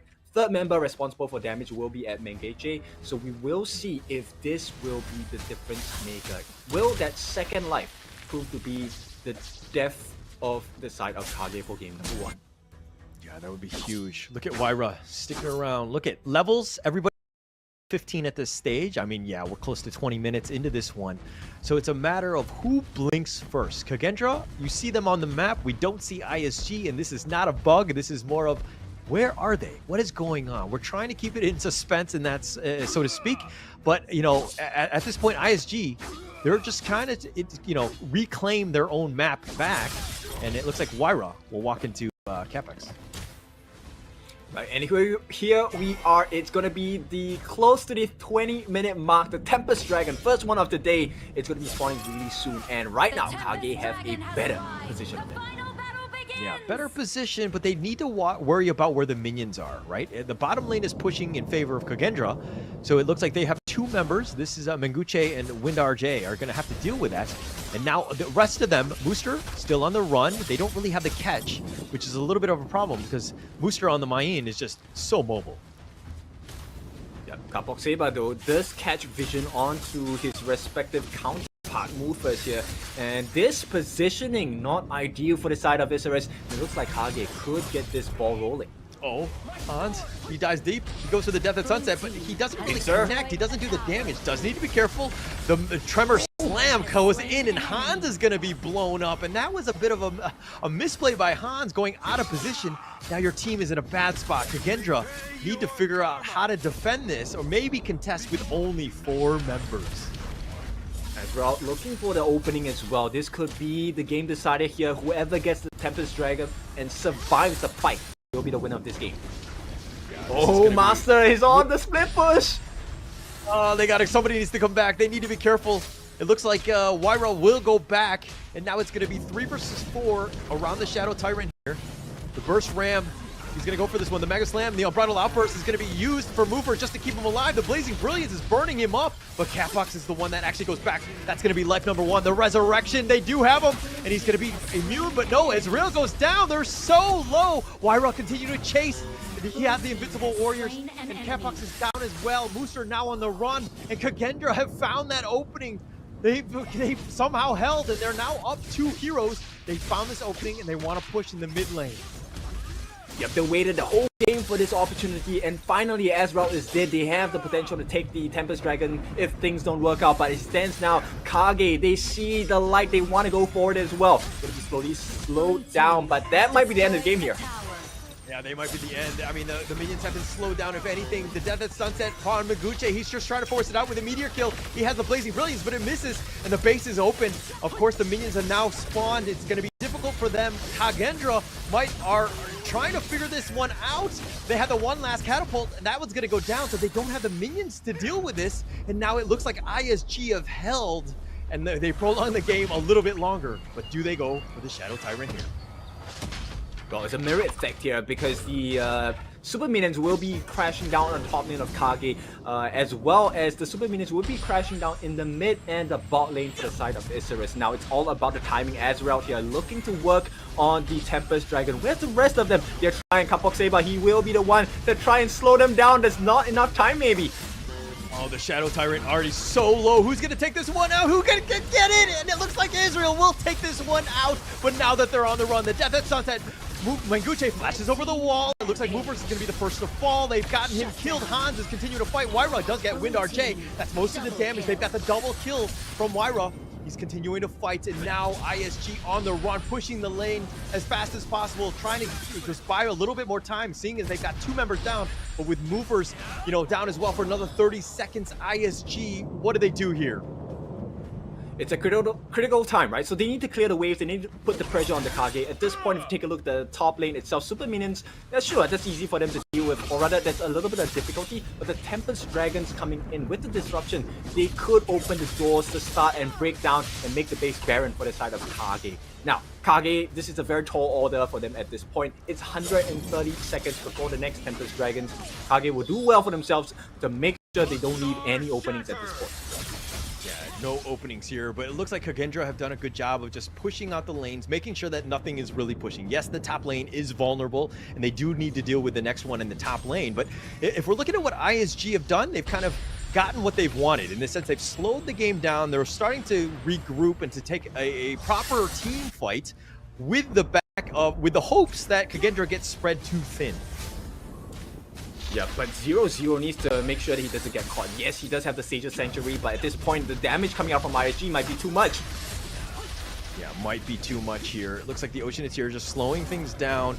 It is Destructive Deluge as well. But if we're looking in the mid lane, Wyra, Invincible Warrior or not, but this is a 4 versus 1. They do have the knockback. The Sunset, he just tries to get him. That's going to be life number 1. He's going to come back in. Ezreal's back up at it, but Menguche is down for the count. That's a lot of damage. They need to be careful. Kagendra here, they found that opening. They do have 1 member down, 40 seconds, but they need to protect their base. The top lane is being pushed as well, and Hans will look to just kind of defend this one.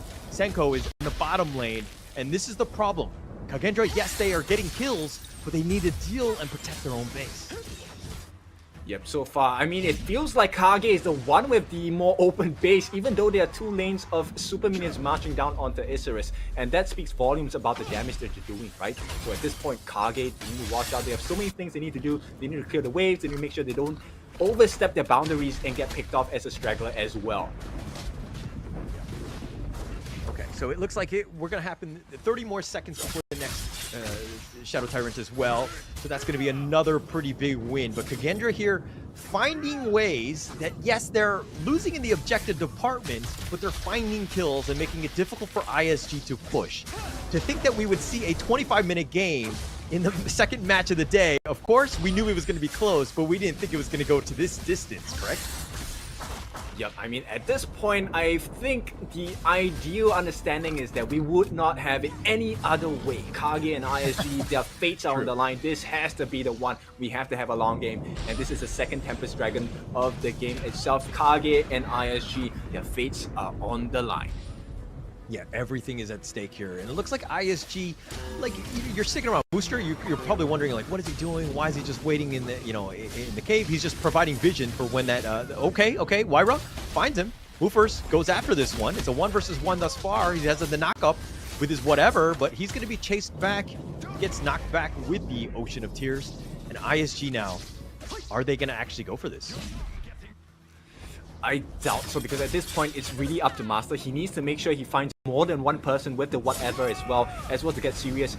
They need to get the lockdown, or else they will not be able to win the fight. Right now, the firepower is equal on both sides. It's really about protecting your damage dealers. This is going to be in the form of Mengeche and WinRJ for the side of ISG. Yeah, it looks like Tempest Dragon here, just kind of chilling here, waiting for somebody to make the first move. But you want that kill. You got to do it safely. So ISG and Kagendra both playing it very, very slowly. Nobody wants to blink. Nobody wants to make that first mistake. And it looks like Hans will deal with Ezreal. They need to deal with this. And like minions have all been pushing, this is the late game. If you want to see how to play late game HOK, tune in right now and stay tuned for the rest of this one and probably the rest of the series. Yeah, Master once again doing a very good job. Oh, they got caught by the Weeraw here. He has a ton of hit points. It doesn't matter if he gets caught out by Mengechi at this point. Yeah, and it looks like again they've slowed things down. They don't want to they just got to fix the lanes, right? The top lane is pushing, something to take note of. But it's difficult to burst someone at this point. Hans is a little bit low. Wyra finds Ezreal. Ezreal's on the run. He's going to be knocked up. He Tiger pounces away. He's going to be fine, but you know, you got to play things super carefully. You dying right now could literally just end the game. Exactly. So there is a little bit of insurance on the side of Kage, and you know, for Hans and we 0-0, they still do have that Sage's Sanctuary, Senku as well. So this could be the turning point for the side of Kage. Movers, if he gets the perfect pick off, it could be huge. Yeah, this is it. I mean, if we're talking about net worth lead, like it doesn't even matter anymore, right? At this point, everybody's kind of capped out. It's just a matter of the positioning and the correct calls, right? Getting that pick off would be huge. Finding that objective or that space is super important. But at the same time, you got to make sure that your lanes are not being pushed where you're potentially, you know, you could just, you know, be backdoored or whatever it is. You got to be careful. Yep. And at this point, Skydome, you know, in the hands of Ezreal, he's gonna have additional movement speed and damage reduction. And every time he gets a kill, it is refreshed. So they need to be very careful not to give the kills to Ezreal. If they have to give a kill, they have to give this much. Yeah, for sure, for sure. And I mean, it's like, again, nobody wants to make that first move. Everybody's super cautious. Like, it's one of those things where, you know, how are we going to do this? What do we need to do? Like, we don't have the proper vision. We just got to fix the lanes. We just got to provide as much vision as possible. But Moosters finds Wyra, pulls him back with the whatever, and they don't actually have the control, so to speak. Very difficult situation for both teams. There's so many things they need to consider. I mean, ideally, you want to take out the jungler, right? That kind of helps you to secure the neutral objective a little better. And here we go. Oh, the Blazing Brilliance. Putting down. Oh, they're doing a lot of damage. Unbridled Outburst, though. He just shrugs that one off. And yes, that's an ult committed. So I guess that's a win for ISG. But can they turn this into something here? No, they're looking and they're trying. 0-0 still clearing the lanes. They need to make sure that the wave management is good for them. They found movers yet again. Again, no Unbridled Outburst. This might be the opening that they want. But the Invincible Warrior, that's going to be committed. Wyra trying to find Ezreal, trying to burst him down. He gets a little bit low. Menguchi taking on a lot of damage as well. He's the squishiest of all of them, so you got to be careful with that. But the lanes are pushing, at least in the top lane. 0-0 will go to fix it. Well, Ezreal looking to try and sneak in and attempt with the Tempest Dragons, but once again, Kage keep their eyes open, eyes peeled for the danger of the steal as well. Yeah, they're sticking around. They know this is the big objective. They cannot give it up. It's about half-life or so. It went back in, healed a bit. Catbox is around the corner. It looks like Kagendra are looking to burst this one in. Go in for this one, but 0-0 does take this, and it looks like Ezreal's going to be down for the count as well, and Kagendra, the base, the minions are there. They need to deal with this one. It's so low. Windar J is down for the count as well, and the minions are turning into winions. They just need to deal with the little lesser-known ones with the Menguche. He's going to come back. He's going to use Blazing Brilliance. He's going to look to just keep him alive, but now Wyra is here, and Menguche, he's going to stasis for now with the base wide open. Menguche's down for the count, and Kagendra have done it. They dug deep, and they end up taking game one. Yeah, Kagendra now your winners of the first game of this best of 3 series. They will take the dub at this point, and it's well deserved. Playing the map just slightly better than their counterparts here. Isurus, they said they had the strategies, but it wasn't strong enough. Now, Kage, I mean, what a game for them. It really takes a toll. This is a 30-minute plus game, and this is definitely going to be mentally exhausting. So I'm really sure the second game is going to be an even bigger banger at this point. Now, Holler, I think we have so many things we need to cover in this game. Now, I really like the late game potential of the draft so far. You could see Wyra was so hard to kill, and at that point, there's a lot of confusion, a lot of commitment required on the side of Isurus to at least burn Wyra down to, you know, half his health. And I think they capitalize off of that advantage really well on the side of Kage. Yeah. They tried here. Okay, let me also go to your original point of ISG coming in and having this strategy. It's one of those things where even if you're playing chess, you have like an early to mid game strategy in mind, and you're playing it. But the late game, anything is fair game. Anything can happen, and you kind of saw that, right? Where all they needed to do from Kagendra was to get to that late game to give themselves a chance, because they're like, hey, actually, it's all about strategy. It's about communication. At that point, we're able to do it. We know what we need to do, and Kagendra played that one super smart, played it to the end, and that's what you want to see out of a team that's potentially going to make it to the knockout stage.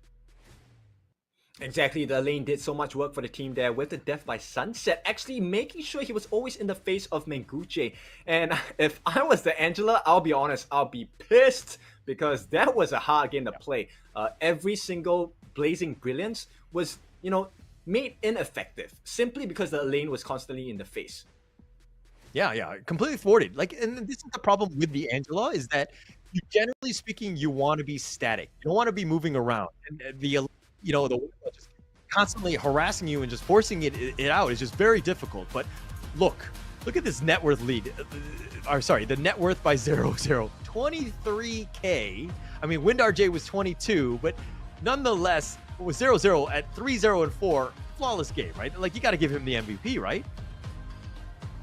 Yep, I mean, with the KDA, he is right up there in contention for the MVP. And, with the building of the Sun Pool as well, it really played to the strengths of the Consort U's basic attacks, right? Because Demon Jay has to go close. And yes, if it's a straight-on 1v1, there is a chance that 0-0 will be out damaged by Win RJ with the help of the rest of the teammate for Isurus. But the way that 0-0 played, look at the security and insurance policy he got for himself. Sage's Sanctuary, they couldn't even burn that first life out. And in the meantime, he was just busy shooting them with the activation of the Sun Pool as well. So I'm pretty sure if you take a look at his damage, it's going to be insane. Oh, 185,000 damage dealt. My goodness, Holler. 0-0 is definitely up there. Look at Zeko. 221,000, right? So in terms of damage, they were doing a bunch, right? And of course, Wyro was up in the front. He was trying to attract as much attention as possible with Hans. So both of those kind of, and Moofers, of course, you can't count out the roam. All of these guys providing a lot of space. The fact that 0-0 didn't die speaks volumes about everyone else. It's very difficult as Consort U, who did not have a really good, early game. He did struggle, but they were able to claw their way back because the rest of the team was able to help each other, to support themselves, and give themselves a chance to get back in this game. They played very smart. Yeah, Blam was talking about yesterday with the potential for Crystal being threatened, and then there's a comeback game from that. I think Kage would have been the first team, right? Kagendra maybe the first team to really pull that out of the books here. If you take a look at the graph itself, it was a really, really difficult game because ISG, even though they had a very good start, look, they still maintained the advantage all the way to the end of the game. And it really just took that one good play where they broke the bases and turrets of the tier 3s on the side of Isurus before Kage could really turn that game around. This is a graph where I'm kind of like, stats? What? Stats? Like, it doesn't matter if I'm losing everywhere, but okay, Wyra here gets the well-deserved MVP. He made a lot of play. He was definitely in your face almost the entire time. So 426, I mean, that's KDA aside, but his damage was actually crazy. He was doing so much throughout. Yep, specifically as well as the damage taken. Adding on to that, so not only was he taking, dealing the pain, he was taking it in as well. And it precisely because of the damage that he helped to soak. Besides his, support in Rome, it was the difference maker. Every single time that Unbridled Outburst was used, it was huge because it opened up the doors for them to get the chase in. Opened the doors for Hans. In the meantime, Rewall was always in on the backwards, chasing in, trying to make life more difficult for the side of Isurus, and oh boy, did it work out. Yeah, it definitely did. I mean, look at Hans, just constantly chasing them. And like Mooster, he's like all by himself. He's fighting 1 versus 4, but Hans gets picked off here. And it was really neck and neck, I would say. Like, ISG definitely had the advantage going into this one, but it just seemed like, Kagendra were able to really find those openings. The team fight was very smart, so just the way that they play. And at the same time, there's situational awareness of when the lanes were pushing. Like in the top lane, it's like, somebody needs to go back. We'll deal with this. Somebody was able to get out of the team fight to deal and protect the base, right? This is, again, you have very good awareness of everything going on in the game. Yeah, exactly. And if you notice the way that Reroll actually engages in a fight, it buys a lot of room. 0-0 is always on his own on the backline. He's free hitting the entire skirmish. Nobody else can deal any damage to him.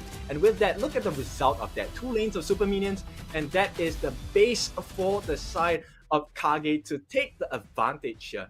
And I really like this. It really shows how intense this game is. Now, Kagendra finally have the advantage. Question is, can they hold on to it? Because it's difficult to win a game. It's even more difficult to hold it against your opponents. Yeah, for sure. And this is a situation where going into game 2, like ISG are going to be like, hey, we were actually winning the entire game, but we didn't close it out, right? So I think in terms of the adjustments of what need to happen, I think it's like, obviously the losing squad needs to kind of make more, but their strategy was still sound. I think that they know how to win and they know how to do this. They just need to know how to close the game out, which is a different skill set, I would say. So it's going to be interesting seeing what they bring into game 2 here. Yeah. Now, we to create opportunities for the team, but more than not, we like to create content for Honor of Kings. Now, if you're interested to become an official Honor of Kings creator and post about the Season 2 Invitationals as well, you do have the chance to, and if you manage to, you will get a reward as well. All you have to do is to search the HOK Studio to link your account, and you can find out more information about it. Now, we all like, pretty content, funny contents, and of course, exciting contents as well. And boy, has it been an exciting day, at least for the side of Group C so far. Isurus going up against Kagendra, and right now, Kagendra, our Indonesian boys, have done it. They have pulled a slight advantage. Slight advantage. I mean, it is game 1. Of course, I would love to be in that position as opposed to being behind a game, which is a completely different set of emotions, so to speak. But this is one of those things where ISG, look, that was rough, right? And it comes back to the coach to be like, hey, settle down. We still played all right. We need to change things up a little bit, but we're still playing our brand of, HOK, right? We need to ensure that we continue to push on, and we just play a little bit better. We clean things up. But again, backs on the wall, game 2. You got to go all out on this one. You got to make sure you close it out. You cannot give up a lead like that again. Exactly. At this point, it literally is go big or go home, right? So Isurus, they have a lot on the line here. This is tournament life on the line. The Sharks, they need to do it. Now, Kagendra, of course, pressure's a little bit lesser on them, but nonetheless, there is still pressure. So Kagendra looking to close out this second game for a clean 2-0 series, securing their way into the Esports World Cup. And of course, Isurus looking to do the same. Yeah, this is the moment, right? And like, you got to get yourself back in this game. You got to figure things out. Just settle down, right? I think if I was the coach, and I would obviously be speaking in a different language and not in English to them, but I would also just let them know that, hey, it's like, we're still doing things right. We still need to figure things out, but we need to find better openings. We need to close them out in the sense of push them back, force them to do it. We don't need to split push as much as we did, especially when we're winning. We can kind of continue to, close the vice that you were talking about earlier. Yep, and I think Isurus already have a very clear idea of what the problem is, and that's going to be the lady turn as well as the lane taken out of the hero pool straight away, because what a menace they were in the first game. Yeah, definitely. Those are that is something that you don't want to deal with, the lane. I mean, it's one of those things where if I go Angela, you don't want to see the lane, right? That's like the number one thing. And I think that they're just like, okay, we have to ban it if I want to go with the Angela again. But it looks like they're going to go with a different direction, and they're going to go with the Mai. Your thoughts? I like the burst potential of Mai Shiranui, and as we can see, Mengege is very good with the mage heroes that he has shown thus far. The Angela, of course, a huge problem for the side of Kagendra, but now I think Mai might be an even bigger problem for the side of the Indonesian boys. Yeah, definitely. And we're going to go into this one, and the Dahlia pickup again. Again, not the greatest of win rates, but the Kaiser kind of backing it up. I do like the Kaiser here, so a decent combination to kind of start things off. But, you know, the counter picks from ISG, walk me through the Mayan and D-Renji. I mean, they are looking to kind of burst and melt the Kaiser down, right? So the moment Kaiser actually activates his Invincible Warrior, one of the things that will help deal with that situation is the Mayan get serious and the Mayan whatever, right? Because that will have crowd control effects. As long as Kaiser doesn't get to move his hands, there's no lifesteal coming out. And with the burst of Might, with the melting of Direnjie, it could prove to be fatal for Kaiser. Yeah. Okay. I think I'm okay with this. But the counter pick to all of this was the Byron. Are you okay with that? I mean, he has a lot of tank ability. Well, He's Byron, definitely kind of in your face.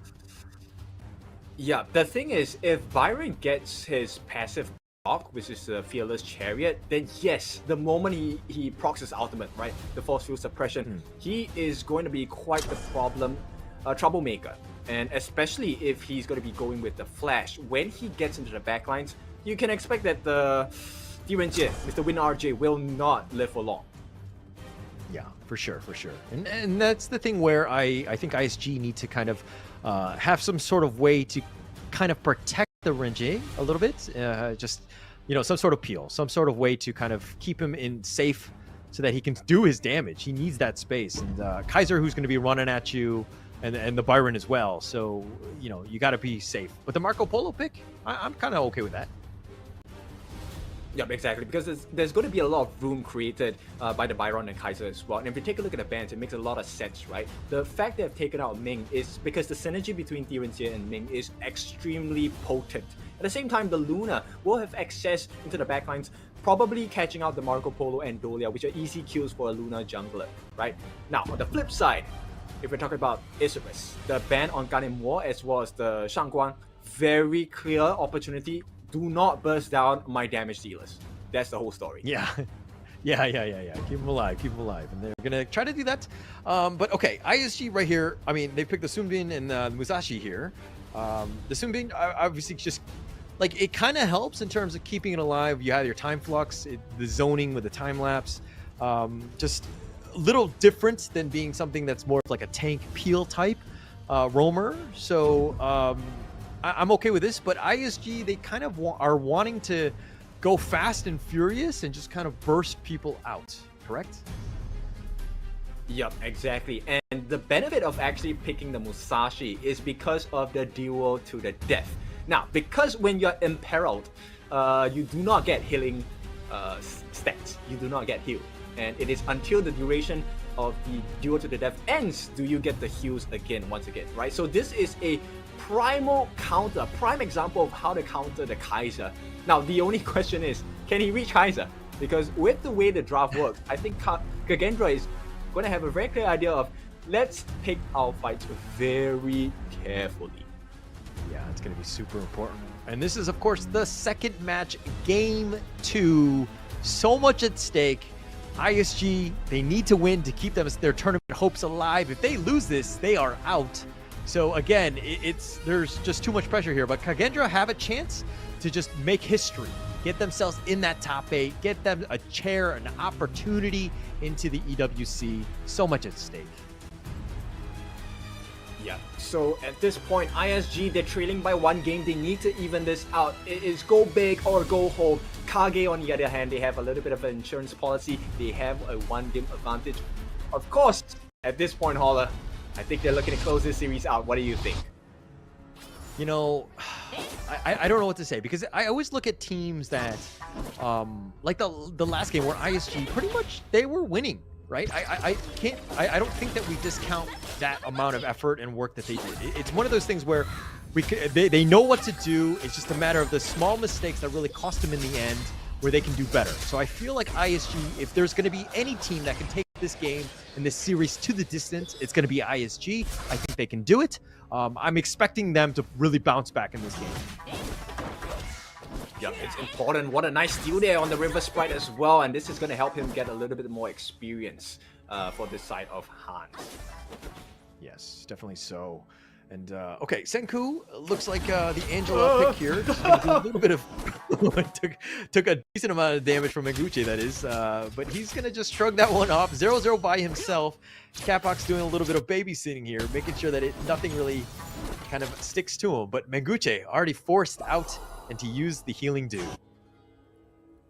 Yeah, and I really like this, right? But because this is the leash. Kage is putting a leash on this Mai Shiranui, and when your Mai is not having enough damage, that is where Kage is going to benefit.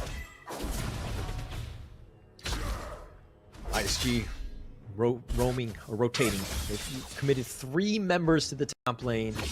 And it looks like Menguche is going to have to make a beeline for the mid lane, as that one's pushing and put a little bit of tower pressure there. Israel will just kind of clean this one up and pick it up. But Senku, with just this burst, just so annoying to deal with. Senku, just wave clear, is just so fast. Yeah, we might see the first blood on the class lane Oh, as well. Menguche coming out of the wings! Does end up letting Booster get first blood, though, but the dash and the burst, the flash was committed by Menguche as well, and they did have the damage, and they clean him up, and Hans is going to be down. Yep, this is a very important moment for ISG. Isurus now, they have the first blood. This is going to be extra gold, extra experience. What can they turn this into? That's a big question. Yeah, they need to turn. I mean, it just first blood. It's not the end of the world here for ISG, but you can kind of use this as a slight advantage of taking some of the enemy jungle. Oh, the Blazing Brilliance. Oh, Menguche's like, oh, dash. I'm out of here, guys. Not worth it. Yep, at this point, you can see the advantage, you know, being stifled once again, right? Even though they got the first blood, it still feels like Kage is in the driver's seat right here because of Senko on that Angela. Yeah, it provides so much, like, because you have the wave clear that just clears it so quickly, and then you can rotate to the other lanes and just kind of help support where needed. So you can kind of make your presence felt throughout the entire game, and just, you know, it makes it very easy for her to just kind of move around. Now, again, it all comes down to game awareness and where you need to position properly to play the Angela properly, but definitely something that you know, Senko is definitely capable of. Yep, right now it's all about the vision game. I don't think they know the rotations are coming down though. Bot lane, Sun Bin might be in trouble. Yeah, might be in trouble. I think they're going to just kind of back off. Almost all the health bars are kind of full. But like 0-0 needs time and farm on this Marco Polo, right? I think at the end of the day... Oh, the knock-up. They found him. Hans, that is. He's been knocked back. Not enough. And it looks like the friends are here. No. The Invisible Warrior. Menguche gets sliced down. Senku will take that kill.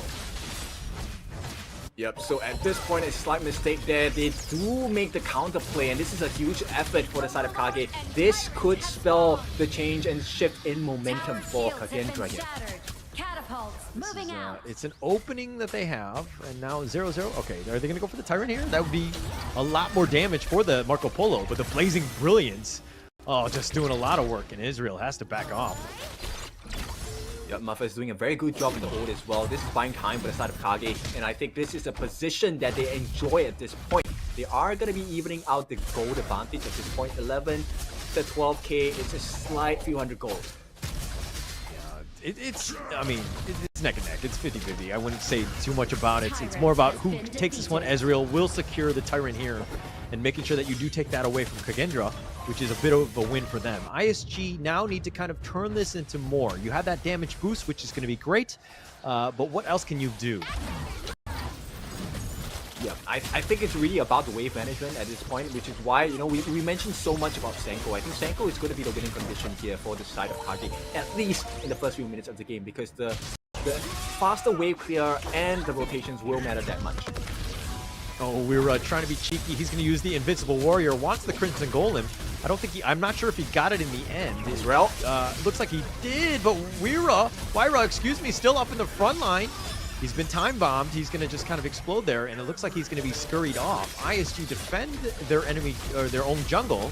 Now it looks like they're trying to make the rotation, but this is a 3 versus 4. Not a great fight for ISG to take up. But they did find Hans, and they will get the kill, and Mooster will get credit. Yep, I really like the trigger discipline there. Ezreal did not use the duel to the death, and I think that was a good decision here because they bought a lot of time. Kage was more wary. There were 2 tunnel vision on the potential fight at the bot lane that they left Hans alone, which allowed Menguche as well as Mooster to really get that surprise and sneak kill there. Yeah, Hans, I mean, it's a tough situation, right? As the Clash laner, it's a lonely life sometimes. And sometimes you're kind of like, hey, where are my friends? What's going on? But it's a situation also where you need to be careful. You can't be overstepping your boundaries. You got to be having that perfect positioning, always very important in honor of games. Yep, and a successful defense on the jungle camps once again. So ISG, they're securing the lead, and they're making sure that this lead isn't that shaky. Hans, once again, catches the vision onto the Mai, Menguche, just being a total menace at this point. Yeah, I thought you were going to use another word, one that started with the letter B. It felt like it was coming out, but then you kind of like, you retracted it. Nonetheless, I understand exactly. You know, Hans is having a tough time, right? He'll just farm under tower, just not overextend. He needs to play safe here, but Wyra all the way in the front with the Blazing Brilliance scurries him away, the Invincible Warrior, but he's not really invincible, okay? He's a little bit low, but with a Time Bomb, okay, I guess he is the Invincible Warrior as he survives that skirmish. Yeah, it's a tense situation, right? Right now, they're dancing on Knife's Edge. It's going to be at about a close to 2,000 gold lead for the side of Isurus. And at this point in the game, it might seem a little big, but it's not the end of the world yet. So Kage, as long as they maintain this position, it should be fine. Yeah. Kagendra know how to win from behind. You know, I think they've proven that in the last game. Oh, but here's the Blazing Brilliance with the Scorch Barrage. Oh, the Chaos Cinder as well. Everything thrown at him. Even the kitchen sink, and Mooster is down for 20 seconds, and Senku very patient with that one. Yep, really like it. And so Kage knows the winning strategy here, but they might be punished. Oh, Time Bomb. Oh, 0-0 gets blown up. Ezreal from the sidelines comes on in, and Mooper's trying to stay alive as well, and he's going to go down, and Ezreal will get credit for this one. And now Kagendra, even with 2 members down, they're like, hey, we're going to take the mid T1. We're going to get something out of it. Yep, that was a huge trade. Actually, it's still favor for Kage because at this point, the map is pretty much barren at the tier 1 sector for the side of Isurus, which means Kage now have freedom to roam the map a little bit more because vision is going to be obscured. Yeah, it's going to be obscured. It's going to be tough, right? And ISG right now, not having that top and the top and mid T1, yeah, you have a little bit of space in the bottom T1 or that area, but it's still a situation where ISG now they need to be a little bit more conscious of where the minions are at all points, right? Kagendra have proven that they use this map advantage to kind of let Senku just hide in the bushes and then just kind of blow up somebody. That's been their MO thus far, and it's kind of worked out. But mind you, they're still down in terms of kills, but in terms of net worth, they're still in it. Yep, Wyra going to secure the overload for the team. So the Vanguards are going to start marching down the lanes itself. Now this is going to be a little bit more map control. So Ezreal going to trade with the Tyrant buff as well. So I think they're looking for a fight. Looking for one. The Time Bomb will slow down Wyra. Resplendent Revolver from Zero. I mean, we saw some of his stats. He's 0-1 and 0. Still trying to get that farm. But with that Tyrant buff, he's doing a little bit more, you know, AoE damage, so to speak. Oh, but Musters, he's going to be chased, but that bottom T1 is still alive. He's going to slow things down. And we might see the fight here. They're committing. Looks like the time lapse just to zone. And it looks like they're going to stay under the Resplendent Revolver, zoning them back. Menguche thought about going in. And with the time flux, they'll just kind of push them away. Kagendra, okay, yes, that attack was thwarted, but they didn't lose anything in return. Yep, so still a benefit for the side of Kage at this point, and with the next 4 seconds time, you will see the Shadow Overlord get spawned as well. This is going to be a big objective, especially for the side of Kage. Yeah, that would be huge if they could take this one out. But Kagendra still, they're going to force the Tyrant first. We don't know where the members of ISG are. They do see this one. Windar J is definitely within the vicinity. He's doing a little bit of chip damage, but on the top side, the mid side, oh, the time flux. They're going to back off for now. They don't want to overcommit. The time lapse creating a little bit of zoning. And it looks like they're going to take this one. Wyra will take this one, takes the Tyrant, and now they're looking to chase. Wyra's still up in front with the Invincible Warrior. He's going to back off, bring the Time Bomb to his friends, because that's what you do when you have the Time Bomb, at least in my ranking. Well, this is a good discipline coming out from Kage at this point, and you know, if ISG don't find a trade somehow, this is going to be disastrous for them because we are hitting the mid-game stride. Kage do have quite a bit of the items in the kit as well. Yeah, but they've caught back up. I mean, look at this net worth lead. It was like 2 or 3K in favor of ISG. But oh, here we go. Fever Barrage doing some damage, but Mooster, whatever, is out of this one with the Resplendent Revolver. Oh, with the flash. And he does get the snipe out. And that's going to be the first kill for 0-0. We can call him 1-1-0 from now on. Right? That's right, for sure. Call him based on his KDA. Yeah, but at this point, I think they're looking for more there. They are not satisfied with just the kill. They want the buffs as well. Kage establishing dominance across the map. And, you know, at this point, yes, they do have the primal bonds. So I don't think they're going to go with the Shadow Overlord just yet. But the map is truly theirs at this point. Yeah, it's definitely theirs. And it's good to see the 0-0 pop off right there because they really needed that kill to make sure that they push it out. Look at how much space is being provided by that kill. Kagendra pushing the mid T2. The top T2 has already been taken out. 0-0 now focusing on that T3. The Blazing Brilliance, the time lapse will zone them away. They've already taken the mid T2. They've gotten what they've wanted, excuse me. And Kagendra will look to back off. But look at the bottom lane. All 3 towers still surviving. Yeah, that's fine because at this point, similar situation to game 1, right? If they have 2 lanes of super minions, what good is that going to do for the side of Isurus? So what if you have 1 lane? Yeah, true. But it's something that you need to deal with. Oh, but here's a surprise! Capix gets blown up. Senku again. Look, every time Senku's in a bush, he comes out, he gets a kill. He just surprises people. Exactly, and this is what you want to see, right, from Senko, especially from an Angela as well. This assassination style coming in. Kage, they definitely feel in the groove. They might be looking for more though. Something. Mooster has made an appearance, but Hans is like, okay, you want to go? I can take you 1 versus 2. And his friends have arrived, and they're looking to push this bottom T1. They finally do get that one. And through it all, they're going to continue pushing. Wyra all the way up in front, not scared. He's going to continue to just be that frontline tank for 0-0 to just do the damage. That's right. Kage have them in the chokehold at this point, and Isurus doesn't look like they will be able to break out of this chokehold just yet. Let's take a look at the replay here. They actually tried to go for it, but they were surprised with that brilliance, the blazing brilliance used by Senku really to maximum effect. Yeah, maximum effect. Capix is one of those things where like he got blown up so quickly. He's just like all he could do was be like, "Hey, I found him," and just die. That's like he couldn't have done anything. He was just, you know, like Senko on the Angela is just doing so much damage at this point. Yeah, Vanguard pressure. This is going to be the T3 on the top lane threatened, and it looks like there is nothing else they can do. Yeah, nothing much. Hans goes in for this one. He finds it. He lets the card come to Israel, chasing after him. And boom, slams it down. Israel up to the door. The Blazing Brilliance right on the Mooster. Yeah, flash away into the mid lane now. They're going to go for this one. The roaming gun forward. That was aggressive, but 0-0 a little bit low. They need to be careful. T3 has been taken in the mid lane as well as the top. The bottom has been taken as well. The base is exploded. ISG now are like, what is going on? We're down 4K. Yep, when you can run, you can hide, but Kage will still find you. They make the base barren on the side of Isurus, and at this point, it really looks like a matter of time before Kage deals the final blow. Kagendra right here, I mean, look, they know that, hey, we're not going to always win every game, or be winning, excuse me, but Kagendra find ways to get to the mid game where they're very strong and they can kind of stabilize, understand what they need to do to get themselves in a winning position. Now they're in, they do have the knockup, the Invincible Warrior from Wyra all the way in the front, deals with Mooster, who chases him away, as well as the Blazing Brilliance. Again, they don't have a lane to deal with this like they, you know, Kagendra had last game. If they can't do much there, Menguchi doesn't have energy to get his skills up on as well, and should be a tyrant in the hands of Kage. This is a huge advantage right now. They might go for the steal here. They got to be careful here. The time bomb is going to be committed as well. They do have the zone, the Resplendent Revolt. Okay, they do get it. Senko will secure this one. They've gotten a Tyrant, and now they're going to look to push the rest of the lanes. The top is something they need to be careful about.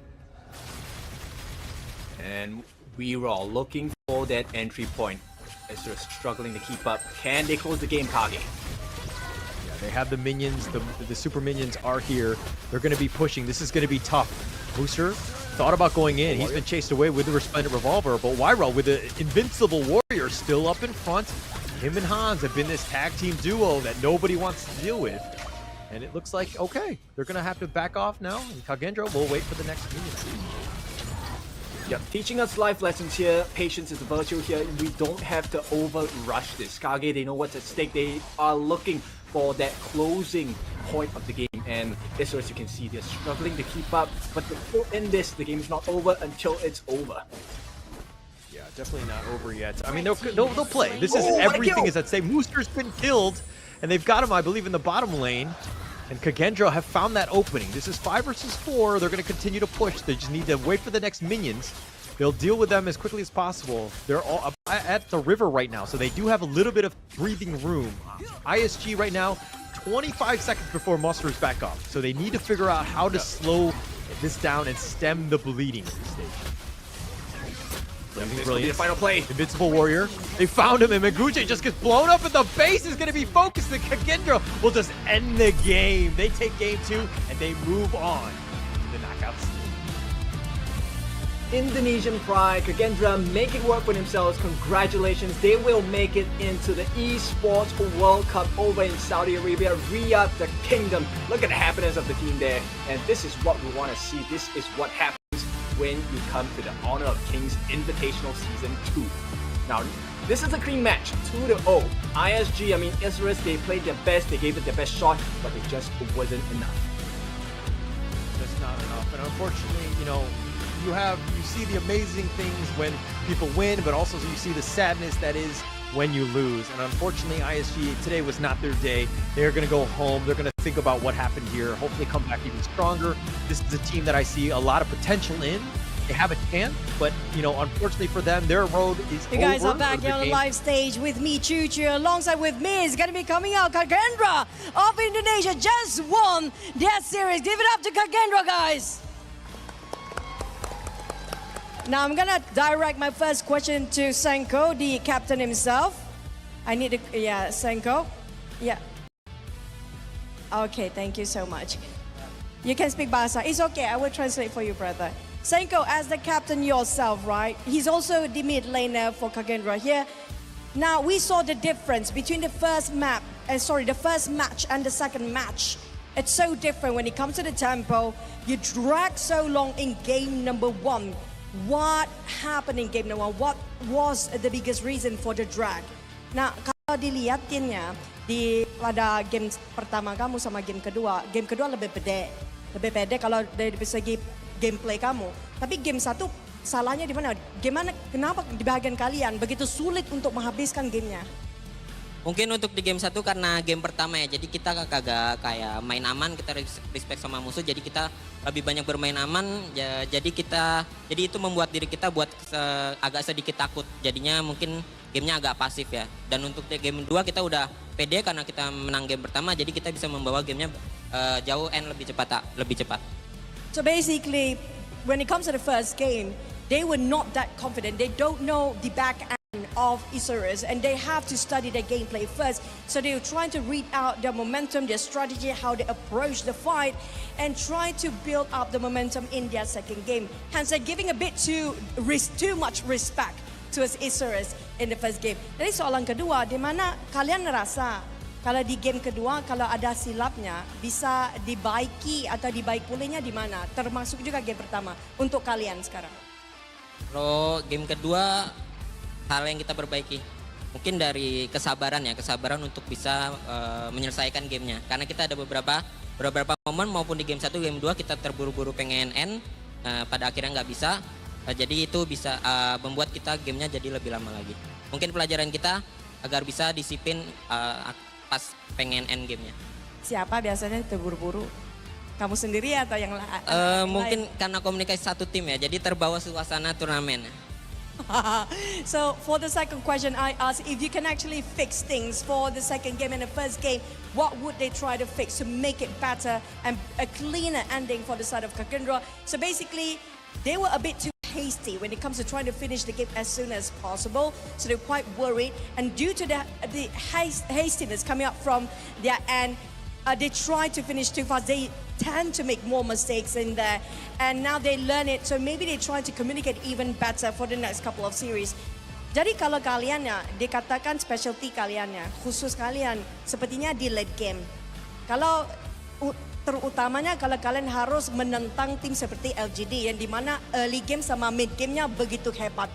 Jadi bagaimana kalau kalian di sisi kalian sendiri, di pandangan kalian, kalau perlu bertarung sama LGD gimana? Karena kalian semua lagi bisa late game dibandingkan early sama mid game.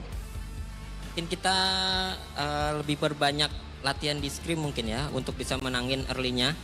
Karena kita tahu LGD memang tim yang sangat kuat, tim yang paling disiplin.